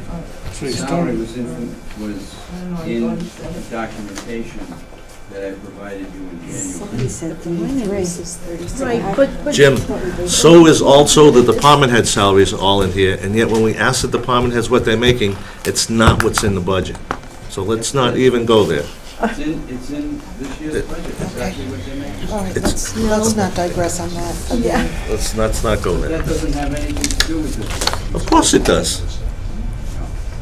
How do we know what the right numbers are if we don't get the right number? I told you what the right number was. But you've been telling us all along with the other department heads, and those supposedly were the right numbers, and they're not the right numbers. Now we have the right number. That that's what they were getting paid. So we've been taxing people for the last 7 years, We have been planning for salary increases. for the last 7 years. Come on, 7 When's the last time Janet got a raise? You should never speak about individuals in any. Yes. Just letting you know, you open yourself up. Well. You don't put the contracts, you guys do. What else would I got? All right, Is it time for me to pass out papers? Or? yes, let's go. All right, the other night, I'm sorry, I apologize, I didn't,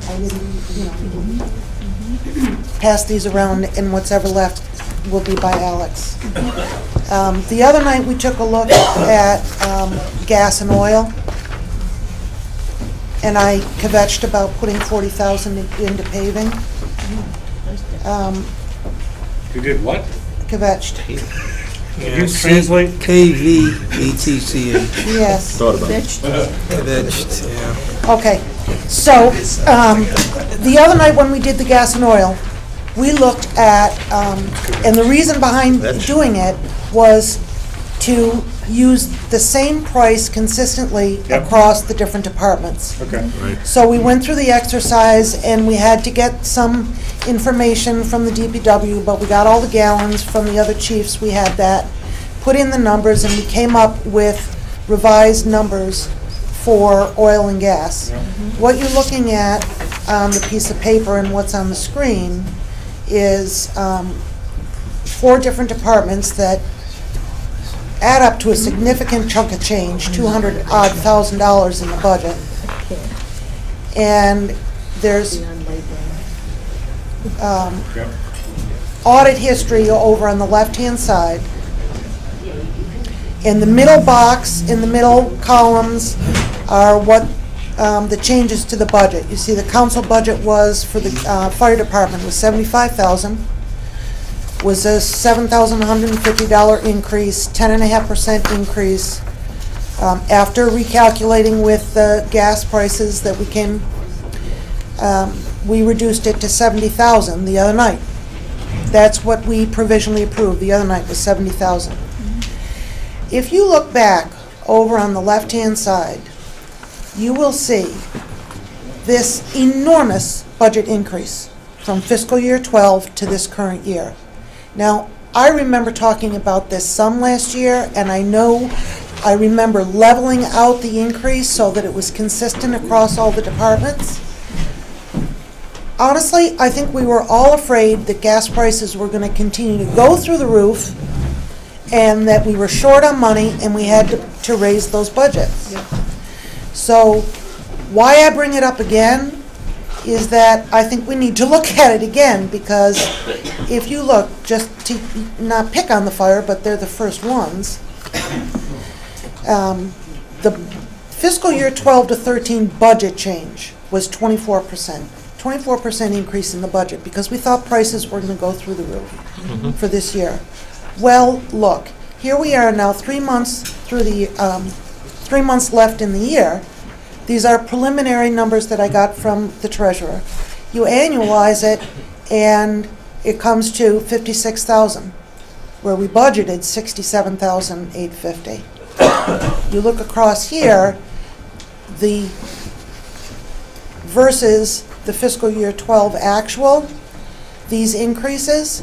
So the budget, the council's budget at $75,000 would be a 14% increase over fiscal year 12 actuals.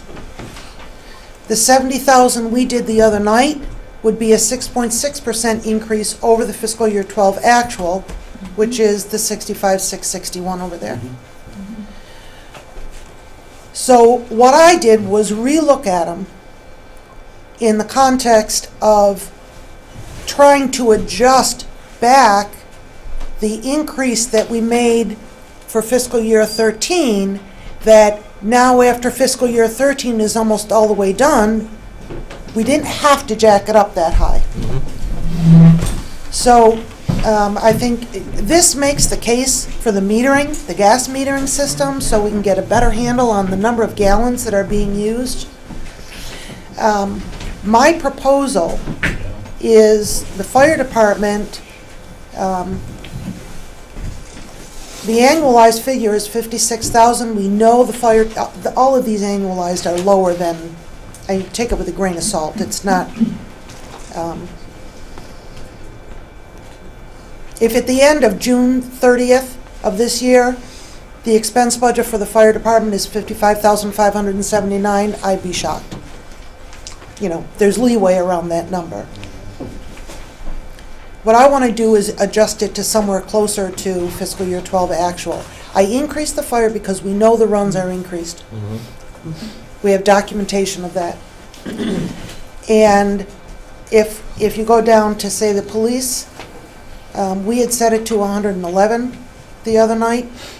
That's a 30% increase over 2012 actuals. That just, when everything that I hear and everything that I read, the energy, Department of Energy websites, gas is not going up. I thought 100,000 would be more appropriate, and it's a 17.5% increase. DPW 62,000 is a almost 21% increase. And again, all of these are proposed budget numbers are well above the annualized number for this fiscal year. Okay. I'm probably not making the most sense. So it'd be 62,000 for, so rather than for DPW, instead of the 66,000 that we did the other night for the gallons times the gas, my proposal is to set it at 62,000. okay. Because that's a 21% increase over the last actual numbers that we have. And if I go over to the left, because I had to calculate this for myself, it's a 9% increase over the annualized number for this year. You can see over here on the left the difficulty I was having with on the screen. If you look on the screen, these numbers here, in June, these are the numbers, expense per month of DPW for gas. So June it was 3,800, October it was 3,200, January it was 4,000. Ooh, February 6,200. What happens in February? Snowplows. And look at March, $12,000. So I really went back and forth thinking, gosh, is that going to be enough? But come on, give me a break. That's plenty, I think. Okay. So that's my proposal on that. If you flip the page over, So it's 72, 162. that would be my proposal, yes. Paving. The council's budget, which was provisionally approved the other night, raises paving account $37,180. Last year, we passed the resolution that any monies left over in the DPW operating account can be carried over to the next year for paving. So the top part of this is trying to get a handle on potential carry forwards in the DPW operating account, which is not an exact science. So the line items that you see are the DPW operating expenses. On the left-hand side, in this box, for those of you looking on TV, are fiscal year 13 numbers. Here's the budgeted amount, transfers, operating supplies. They transferred $600 to someplace else that we don't know where it went. The revised budget is, budget plus the transfers is $13,900. So far this year, they spent $12,394. Balance is $1,506. So 89% of the budget has been spent. Over on the right-hand side, oh, these are just me playing with annualized numbers there. Over on the right-hand side, there is March 2013. This is February. These are preliminary numbers for March. Bottom line, annualizing all of them off the March numbers. Any account that has spent less than 75% of the budget 75%, meaning that we're 75% of the way through. Mhm. If they spent over 75% of the budget, just blanket guess, they're probably gonna spend it all. That if they've spent less than 75%, there's a chance might be something left, so let's annualize it and take a look at it to get a very rough estimate of how much might be left. So my thinking is that there's gonna be something left. What that total is, it's not gonna be tens and tens and tens of thousands of dollars. It might be 20,000, it might be 15,000, might be 10. But there's gonna be something left over in there to add to the balance that is currently in paving, which is this bold square here of 157,625. So there is a current balance in paving of $158,000. All right. Now, there was some discussion the other night that we have to get that budget back up, because we used to budget a whole lot more than what we're budgeting now. And it's expensive, I get it, I know it's expensive. I went back and looked, I went back in the dockets to fiscal year '01, which was the May 2000 financial town meeting. That year we budgeted 200,000, went up to 225. There's a couple, 3 years at 260, down to 195, and then, oh look, there's fiscal year '09, when the school bonds happened. And we backed down to 135, then 120, 108, 120, and then last year we had carry forwards and monies, so we moved them in there. My point with this, here is what the council's budget is proposing, 200,000 for fiscal year 14. It's a 37,000 additional monies go in there. It's a 23% change over fiscal year 13. It's a 23% hike in the budget. There's 160,000 left. 158 in balance remaining. We will have 5, 10, maybe 15 left over from operating to carry forward into that account.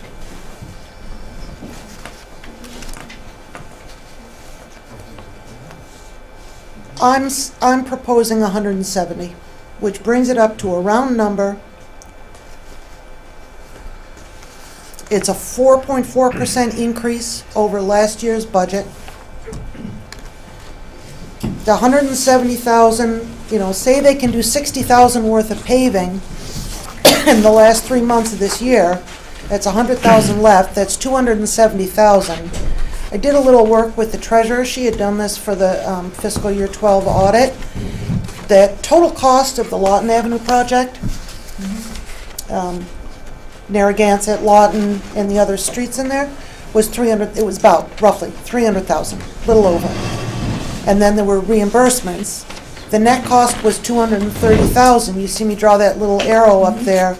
So a little over 230,000 of fiscal year 12's 277,000 total expense was that project. How many paving projects can you do in 1 year? That's not all that project, though. It's only half that project. Yeah, that project's not done. It's not? It's only the binder. No, it's only the top of the base coat on Yeah, some the of binder. it. Okay. So the Lawton Avenue's done, but the side streets. All the side streets are binder. Yep. Oh, it's not done? Only Lawton's done. No. Yep. Okay. So how long did it take to do that? Cumulatively, a long time. Well, I guess what I'm trying to get a handle on, I am no expert on paving. I'm no expert on paving. All I know is that it costs a lot of money, and I want a planner. Jim's going to answer your question. So to be honest, if I look back through the audits and I see actual expenses every year of 250, 180, 300, 288, 145. So 2 years out of the past 8 years or so, we've spent over $230,000, $250,000. How much can be spent in 1 year? Millions. Millions. Stupid question? They can lay roads, Jim? He's paying 64 Yeah, if we hired 5 DPW departments, That's a drop in the bucket. Well, That's a drop in the bucket. DPW doesn't do it anyhow. You can blow that in one street. Sure. Take Eagleville Road. You couldn't do Eagleville Road for that kind of money. okay, how long would it take to do Eagleville Road? 2 days. couple of Only days. takes a couple of days to Oh, actually come on. pave it. Oh, that's a They tough did load. that- You're ruining my argument! They did a mile and a half of Route 81 They years lay ago. that stuff They did it fast. in less than 3 days. Yeah. So how come we haven't spent more? How come we always have balances? Well, one of the things is, that's not something, and I'm not sure, I couldn't follow you, you were moving too fast, and I can't read that from here. But, Sorry. Even with my glasses. New glasses, Jim. The paving, all Fort Barton School, that paving just took, a matter of 2 weeks, 3 weeks, maybe 4 weeks, 5 weeks, something like that. Very, very expensive, and as they've indicated, it's just the binder coat. DPW doesn't do it anyhow. So It's a contractor that does it. Right. What we do is we do what. No preparation- DPW does it? Well, DPW did a nice job of the access road to the landfill. We Yeah, do. but that's, No, they they don't didn't have, put they that. don't That's have one of the the, smoothest roads. they don't have the didn't put it equipment to down. do it though. They don't have the rollers and the spreaders. Did a spreaders. nice job on it. What we Smooth. Yeah, do okay. is No, we they try don't to have do that. some prep work, okay? And then the paving company comes in and does it. And then what we do is we go back and we fill in on the sides with blank grass and stuff like They that. do the curb cuts and then they dress it up when it's done. Yeah. All Especially we what they do- do. That's a good term. All we do is dress it up after. Yeah. Okay? They do all the curb cuts And too. the prep work, and the prep work. Yeah. They cut the driveways, Right. that's all Curb saw cuts. cut. They do all the preparation. When the hired company comes in, they just go. Okay, And then we go back in after and make it look pretty. So it's just a matter of scheduling the contract. so why is there always a balance? Why are these big carry forwards in here, these big balances? If we There's just, 9 guys there that can't keep up with preparing the roads to do the asphalt. Oh, boy, so there you go. okay, so it's The 2 preparing guys that are at the the top to start with, what does that leave, 7? If anybody's on Oh, yeah, vacation. Oh, And then so the there's, scheduling- okay. And the scheduling of the paving company. All right. Still. all right, so if there was such an item, which I would love to see, last year, I voted to not fund the wastewater management plan, the sewer update plan, because we had no plan. We had no detailed outline, we had no bullet points, we had no deliverables. This year, I was making the case for $20,000 for marketing the industrial park, but guess what? We have No plan. we have an email. We have no plan, we have no bullet points, we have no deliverables. I would very much like to see, I know I hear names of streets, I hear it's expensive. Do we have a plan of the streets that need to be done, when they're gonna be done, and how much it costs to do them? We don't, but Steve Bellucci does. Steve does it, okay. And he can never, So you have it. he can never meet it. Let's put it that way. He can never meet his plan. It's more than half the streets in town. A whole lot more. More than half, a lot more than half. It is, it's that bad. I'm not making a We've good been- argument here, We've been am I? saying for years. that paving's gotta get done. Should I just give it I up? go out every day and I put my jigsaw puzzle back together. Laura, it's not Okay. going to pay. You want money for the plan, take it out of the police pension. No, But, that's my other point. but, let me just mention one other thing, and I've gotta go back, I didn't want to interrupt you. You got the gallons used for fuel, Yes, okay? So, all you need to do is attach a price to it. no, that is not the case. Well, I mean, in an ideal world, it would be, but Jim, when you attach the gallons, I'll show you. I mean, look, Don't bother showing me, I can't see it from here. it's Come on up over here. closer. look at the DPW. Modality of learning. Here I am. 70,000 was budgeted for the DPW gas, right? We went through the exercise of multiplying the gallons times the gas, which comes up with a budget of 66,000. And that's fine. In fiscal year 13, for the whole year, fiscal year 12, the whole year, they spent $51,000. Gas prices haven't gone up that much. They're gonna go down. But, The snow plowing was a lot less than last year's. It wasn't, so the fuel costs are gonna be down. Yes. let me try to, you've got the usage, okay, which is a fact. So the unknown is the price per gallon. The unknown is the gallons. The unknown is the gallons that we're going to use next year and the price we're going to use. Of course, but you've got history.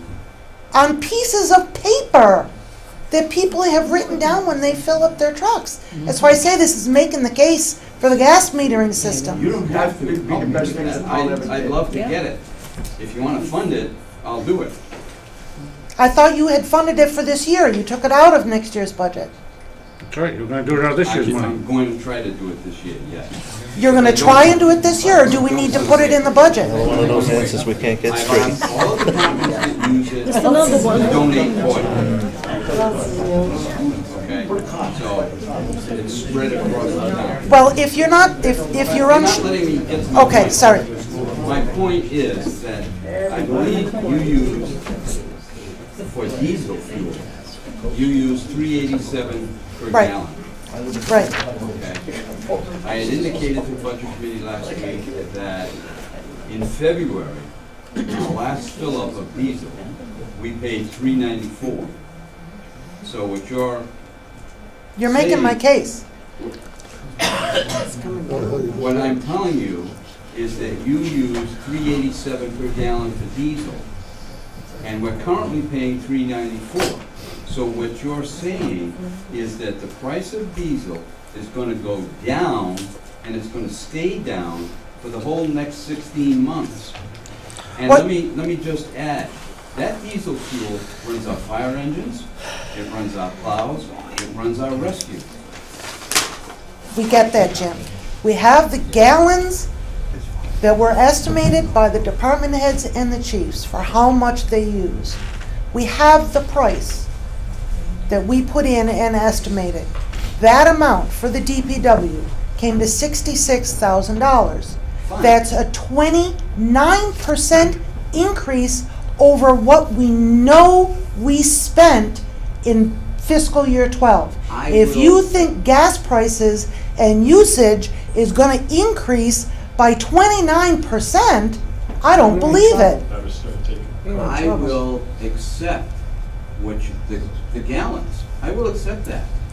But I just don't know how to accept A 29% increase? per gallon for the next 16 months when we're already paying in excess What- of that. Because that was one time you paid. How much did you pay for the other times we filled up? If you want to go back in history, it was a lot cheaper than, you know, This is an average, Jim, and that's what we did. We took the average. I'm just. So one time you might have paid $3.94. One time you might have paid $3.65. I'm just trying to point out that we're already at $3.94 per gallon. Yes. And at $3.87. Sure. That's a big spread.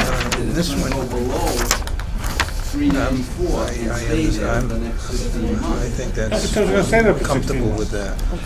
Well, we said it was gonna stay there for 16 months. Just add these, you're looking up here and you're adding the numbers, 40,000 and 122,820. And it happens every year, Jim. It's going to average The transfers, what It's is cyclical in nature as it has been for the last 10 years. The price goes up in certain times of the year and it goes down in certain times of the year. And every time it And you budgeted $4.85 a gallon, and we didn't think that was appropriate. And that's fine. I can accept that, but not less than what we're paying. Okay. Laura, next, we got, Okay, those are those two things. We had a question last week about insurance, what was driving the insurance increase. I worked with the treasurer again, the liability and workman's comp. Yep. I think I've got this. Does anybody want to see it on the screen?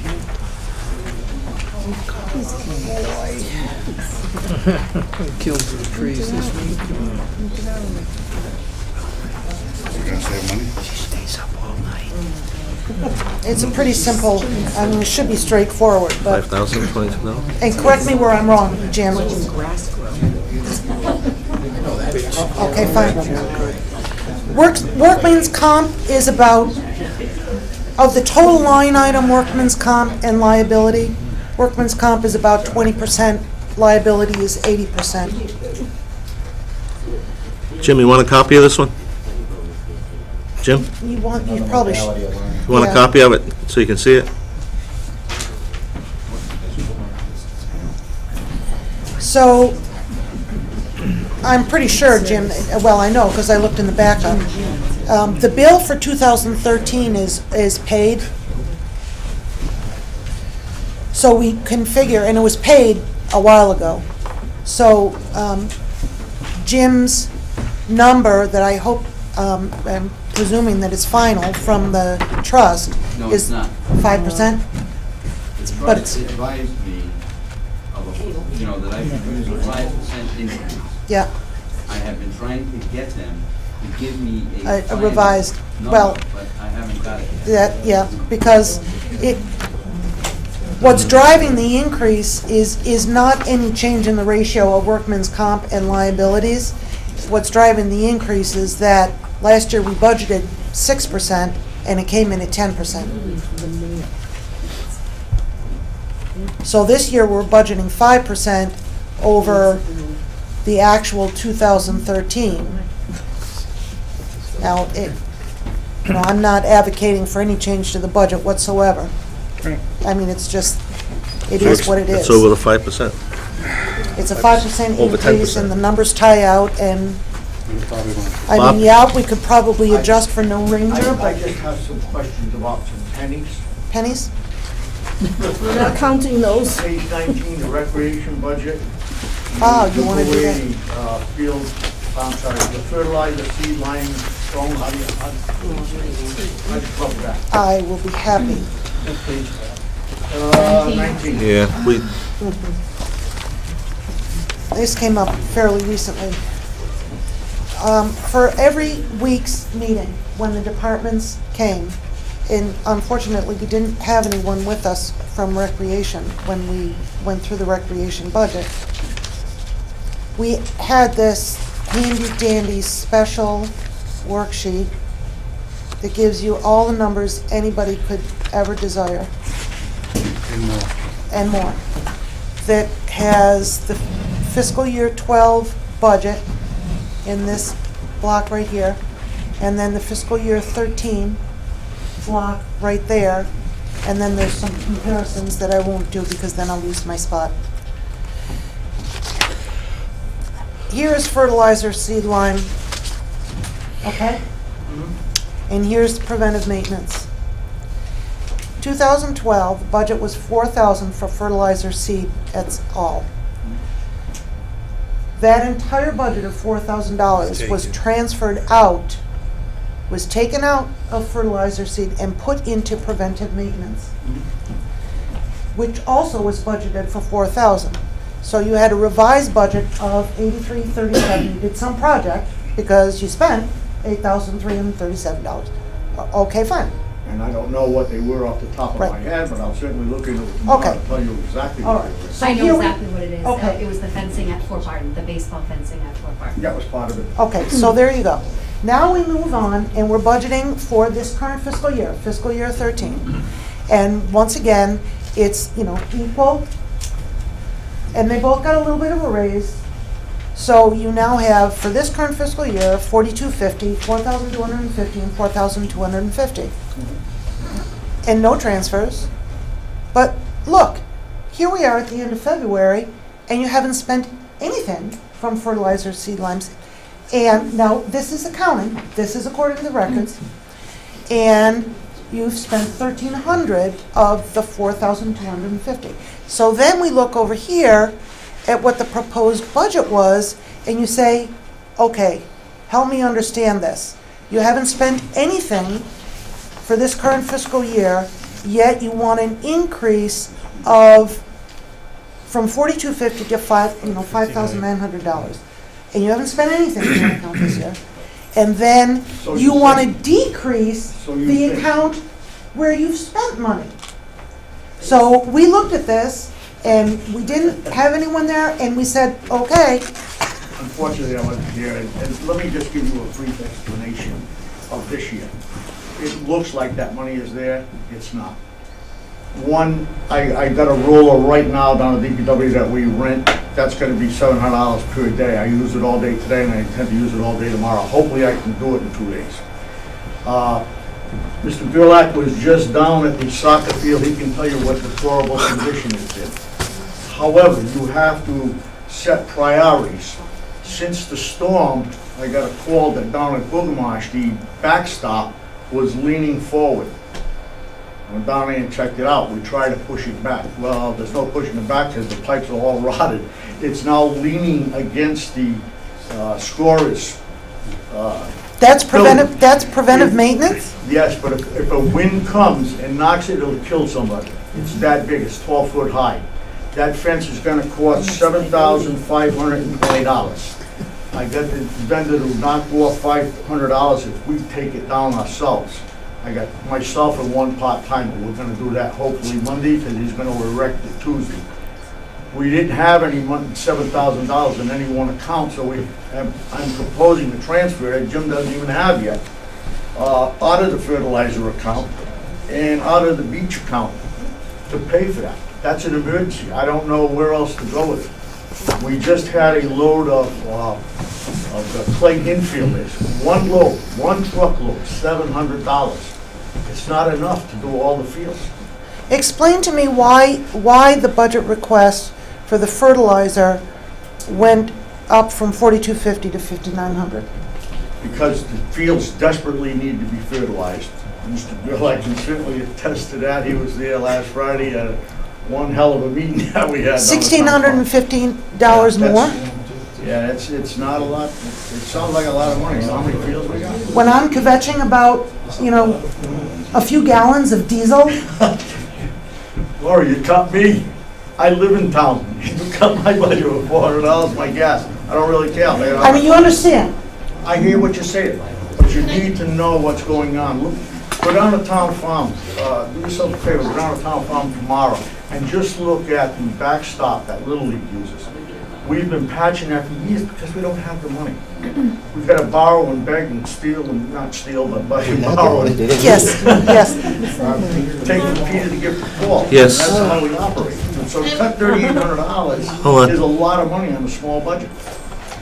With such grave concerns and things that haven't been budgeted, then why are we considering the fact that we're going to reopen the Bay Street recreational park facility?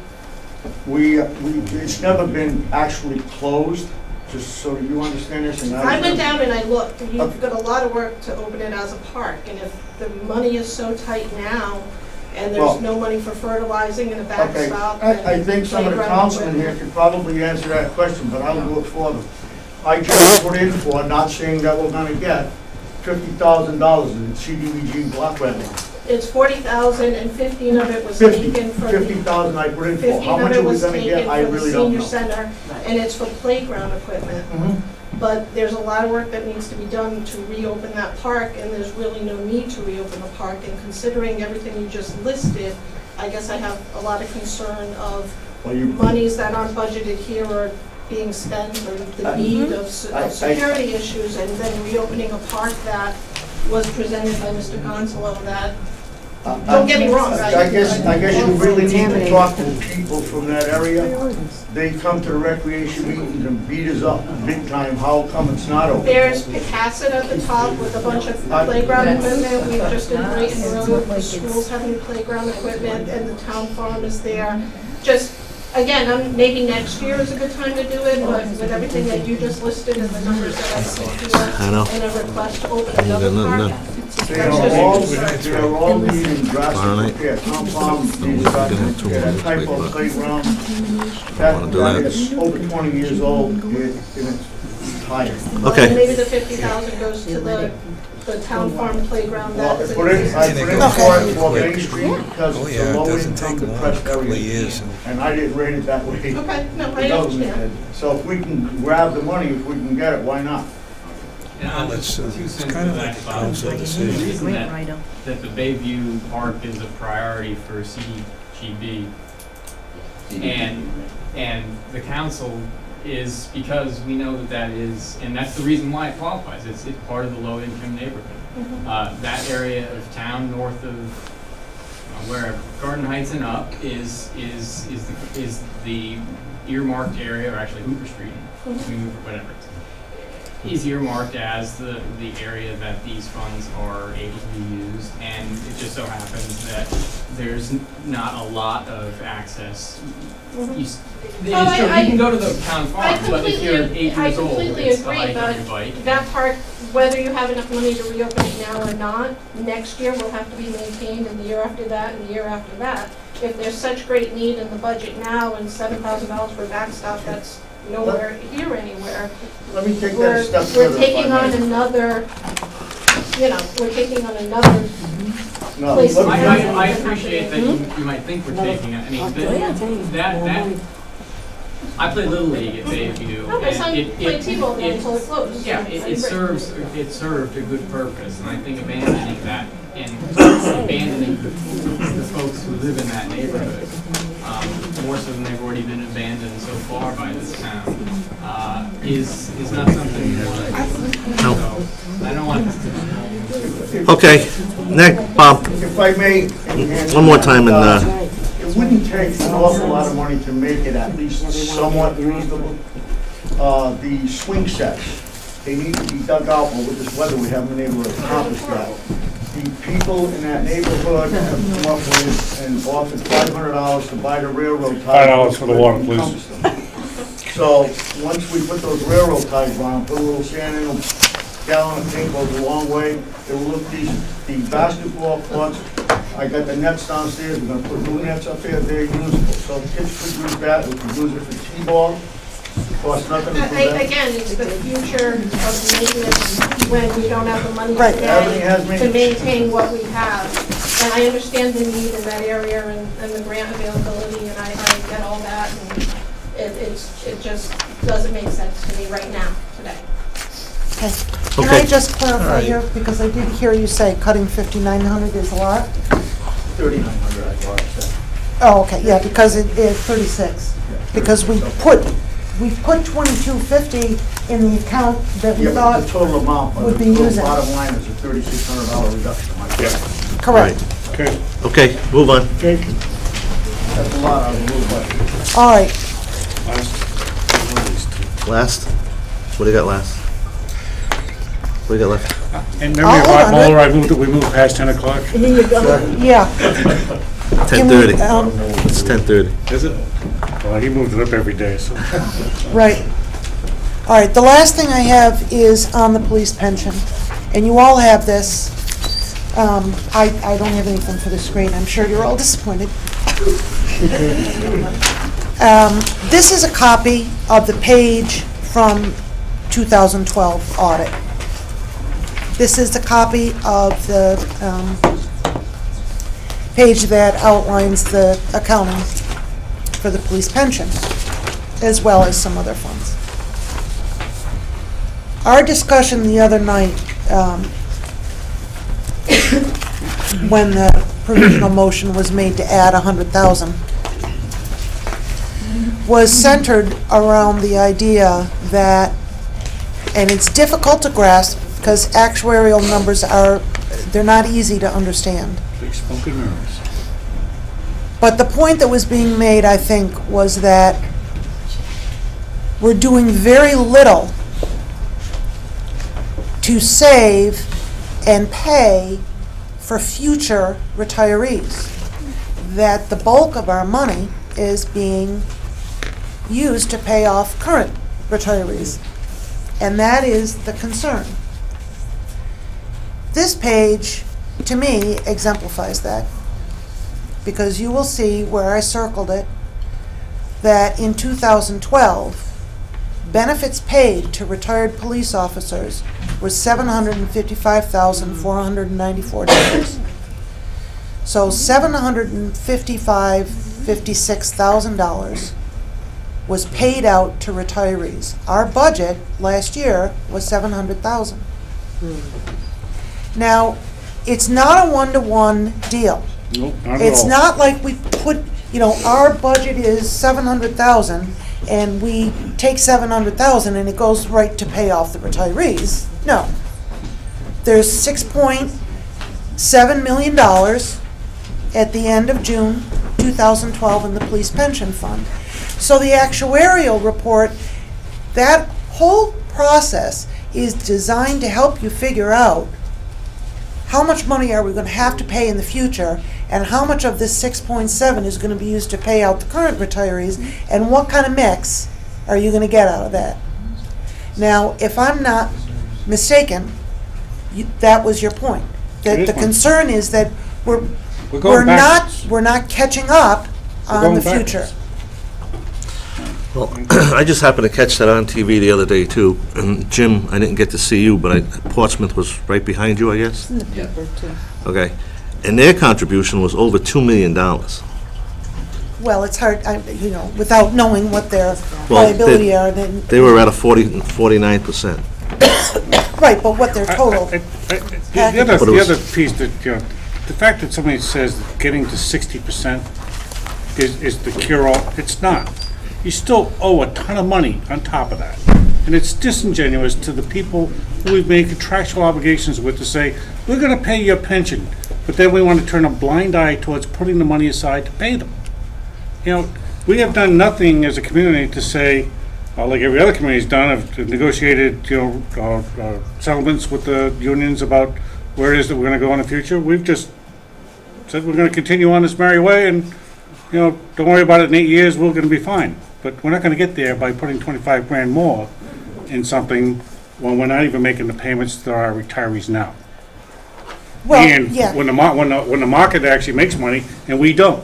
Well, that was my other unhappiness in looking at this page, is that in 2012, we lost $368,000 in investment value. That's what I have starred there. You get the S&P made 3.3%. The S&P was up 3% in that time frame. So, but we are getting a new investment plan. We're getting a new plan administrator. I'm sure there's due diligence being paid to that. I'm not 100% sold. I'm putting another $100,000 in. My only point was, and it's not carved in stone, and we're going to do what we set out last week, but if we're going to make cuts, if we're going to put any money away to do something, it should be something that will benefit the taxpayers in the long run, and that's paying off some debt that we owe contractually to people. Yes. And there's no better way than to do something better for the future than to take care of the debt issues that we continue to go with a blind eye with. My concern would be, and the comments that I've heard from others, is that these contracts are in place. Budget committee doesn't do contracts. We don't, Nope. you know, we don't No, we get don't do in there. any We don't contracts. do that game. I mean, it's not a game. It's serious business. We don't, fortunately, don't do that. But of the options available to us as a critically underfunded state-watched entity, we had options that were available to us. And the one that we chose was to put more money in the plan rather than restructuring the plan, which admittedly would be a very difficult thing to do. So the comments that I've heard are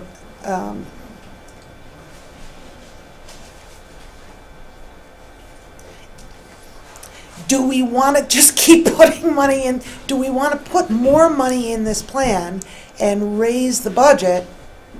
We put 100,000 in there this year. It's not going to come out next year. So do we raise the level of our contribution? We can put $725,000 in this thing for the next 10 years. It is not going to solve this problem. Correct. I don't care Correct. what mathematician you are, unless the market changes dramatically, Right. that we now start making 30% every year, this is not gonna go away. No. We've been saying it year after year after year after Right. year, and we never did anything about it until last year. And we didn't do enough last year. But it's not going to go away by putting 800,000 in it. No, but it's a better stab at putting 700,000 in. That's okay. And if we're gonna make cuts to something for the sake of putting the town in a better financial position, this is one of the better options to do it. Jim? The actuarial report, the latest one, indicates that our annual required contribution, referred to as the ARC, was to be $590,000. We submitted $700,000 this year against that required $590,000. The required 590 was from 2011 report, correct? What's your investment strategy as far as our ratios going? What is your plan, what is the actuarialist forecast is your next 10 years of investment income? What percentage? 7.5. What was your rate of return last year? I don't know, but it wasn't. What was your rate of return this year so far? It wasn't 7.5. What was your rate of return this year? I don't know. Anywhere near 7.5? No, probably. So we're going backwards, Jim. I understand that. You can put 590 in all you want. It's still not correcting a problem. And you owe this money to these people.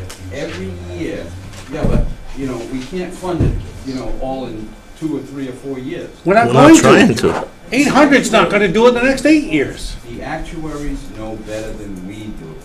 We have to take. And that's why we're in this boat. We get an actuary report every single year. And every year, our unfunded liability has gone up and up and up and up and up, hasn't it? And they. Have you ever seen it go down? And it. Have you ever seen it go I down? haven't, I don't know all those. Do you know all those numbers? I don't. Yeah, I think I do. I think I've seen them year after year after year after year, and it's the... The problem is, we have to go by what the people who do this stuff tell us.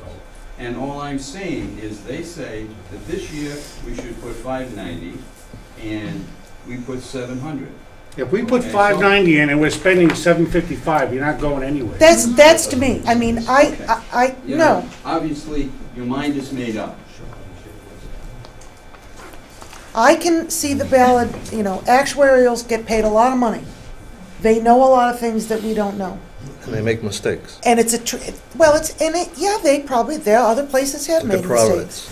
And it's difficult to get your hands around. That's why we have actuarials. Look at Providence. There's $6.7 million in the fund. Obviously, some of that is going to be used to pay current retirees. But I can't do that math in my head.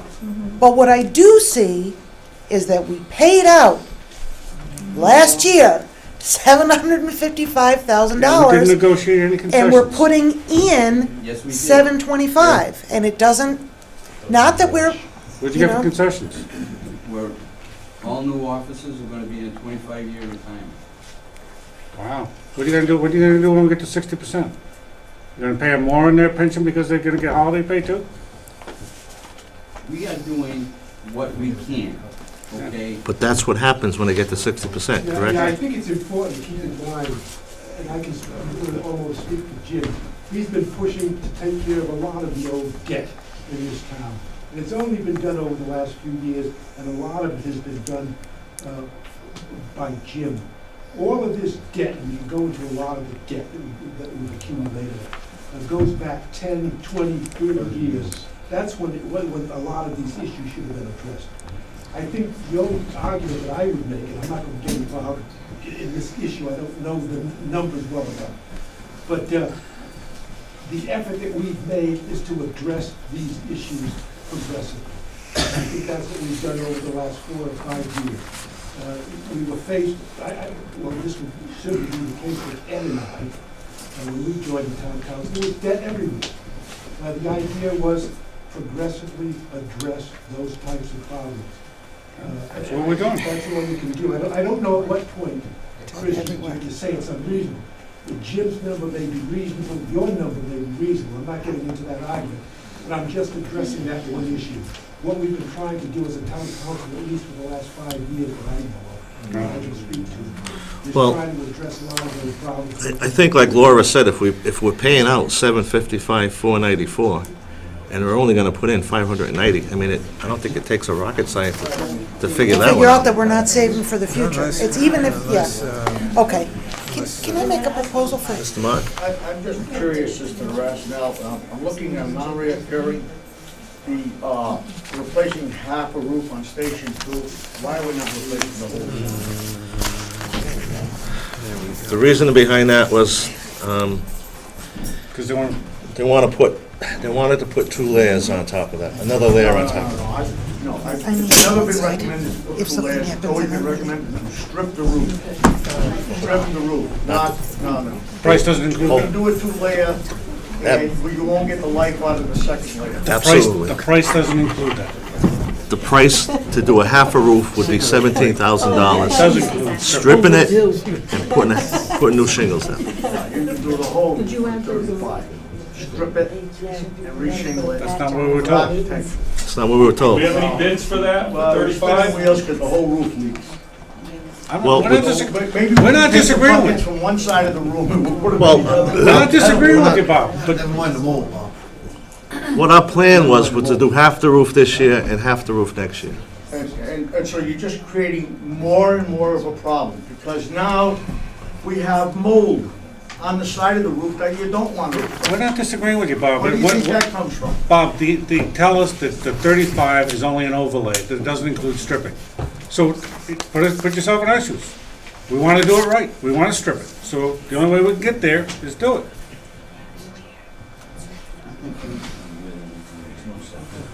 Well, it's going to be more money. It's going to be more than 35 is what they're telling us. Get on the phone and get back to us. Let us know. Because I don't think there's anybody here that's disagreeing with us. Just can't do it all at once. So just stretch it. Right, it's just the number got bigger by doing it right, what we thought was right. Oh, I agree, it's gotta be stripped. Right. I don't like overlays. That's We- personal. Neither opinion. Neither did we. Neither It's do we. legal, it's allowable, but I don't like it. We weren't gonna do an But overlay. I have one problem. If we're gonna, all these, the firemen up there did a heck of a job fixing up that building. Yes, they did. If you're gonna have half a roof, and then the other part starts leaking, we got a year to wait before we come up with money to do the other half. Well, give us a number. Tomorrow. We discussed this at our town council meeting. I remember actually having a conversation of having the roof inspected to see if it would be feasible. I don't remember ever getting an answer to that. So was there an answer to that? I think we did get it inspected, and as I recall, You mean for mold? it was $35,000 to do both sides. That's my- Is that a strip or an overlay? Overlay. That's an overlay. No, I think. I've never got a price on an overlay. I think it Well, was- that's what, I never got a price on an overlay. As somebody with Well, then 30 they were years telling in us business, I'd overlay. love to see an estimate for 35 grand to do that whole roof stripped and shingled with an architectural shingle. I'd love to see it. Not a problem. Yeah, I know. We'll do it. I know how many squares it is. Okay, any other questions? Make a motion. Sleep on this tonight. Got a lot to digest for tomorrow. And we'll make some decisions tomorrow. No, tomorrow it'll be at the town hall. I'll be at the town hall.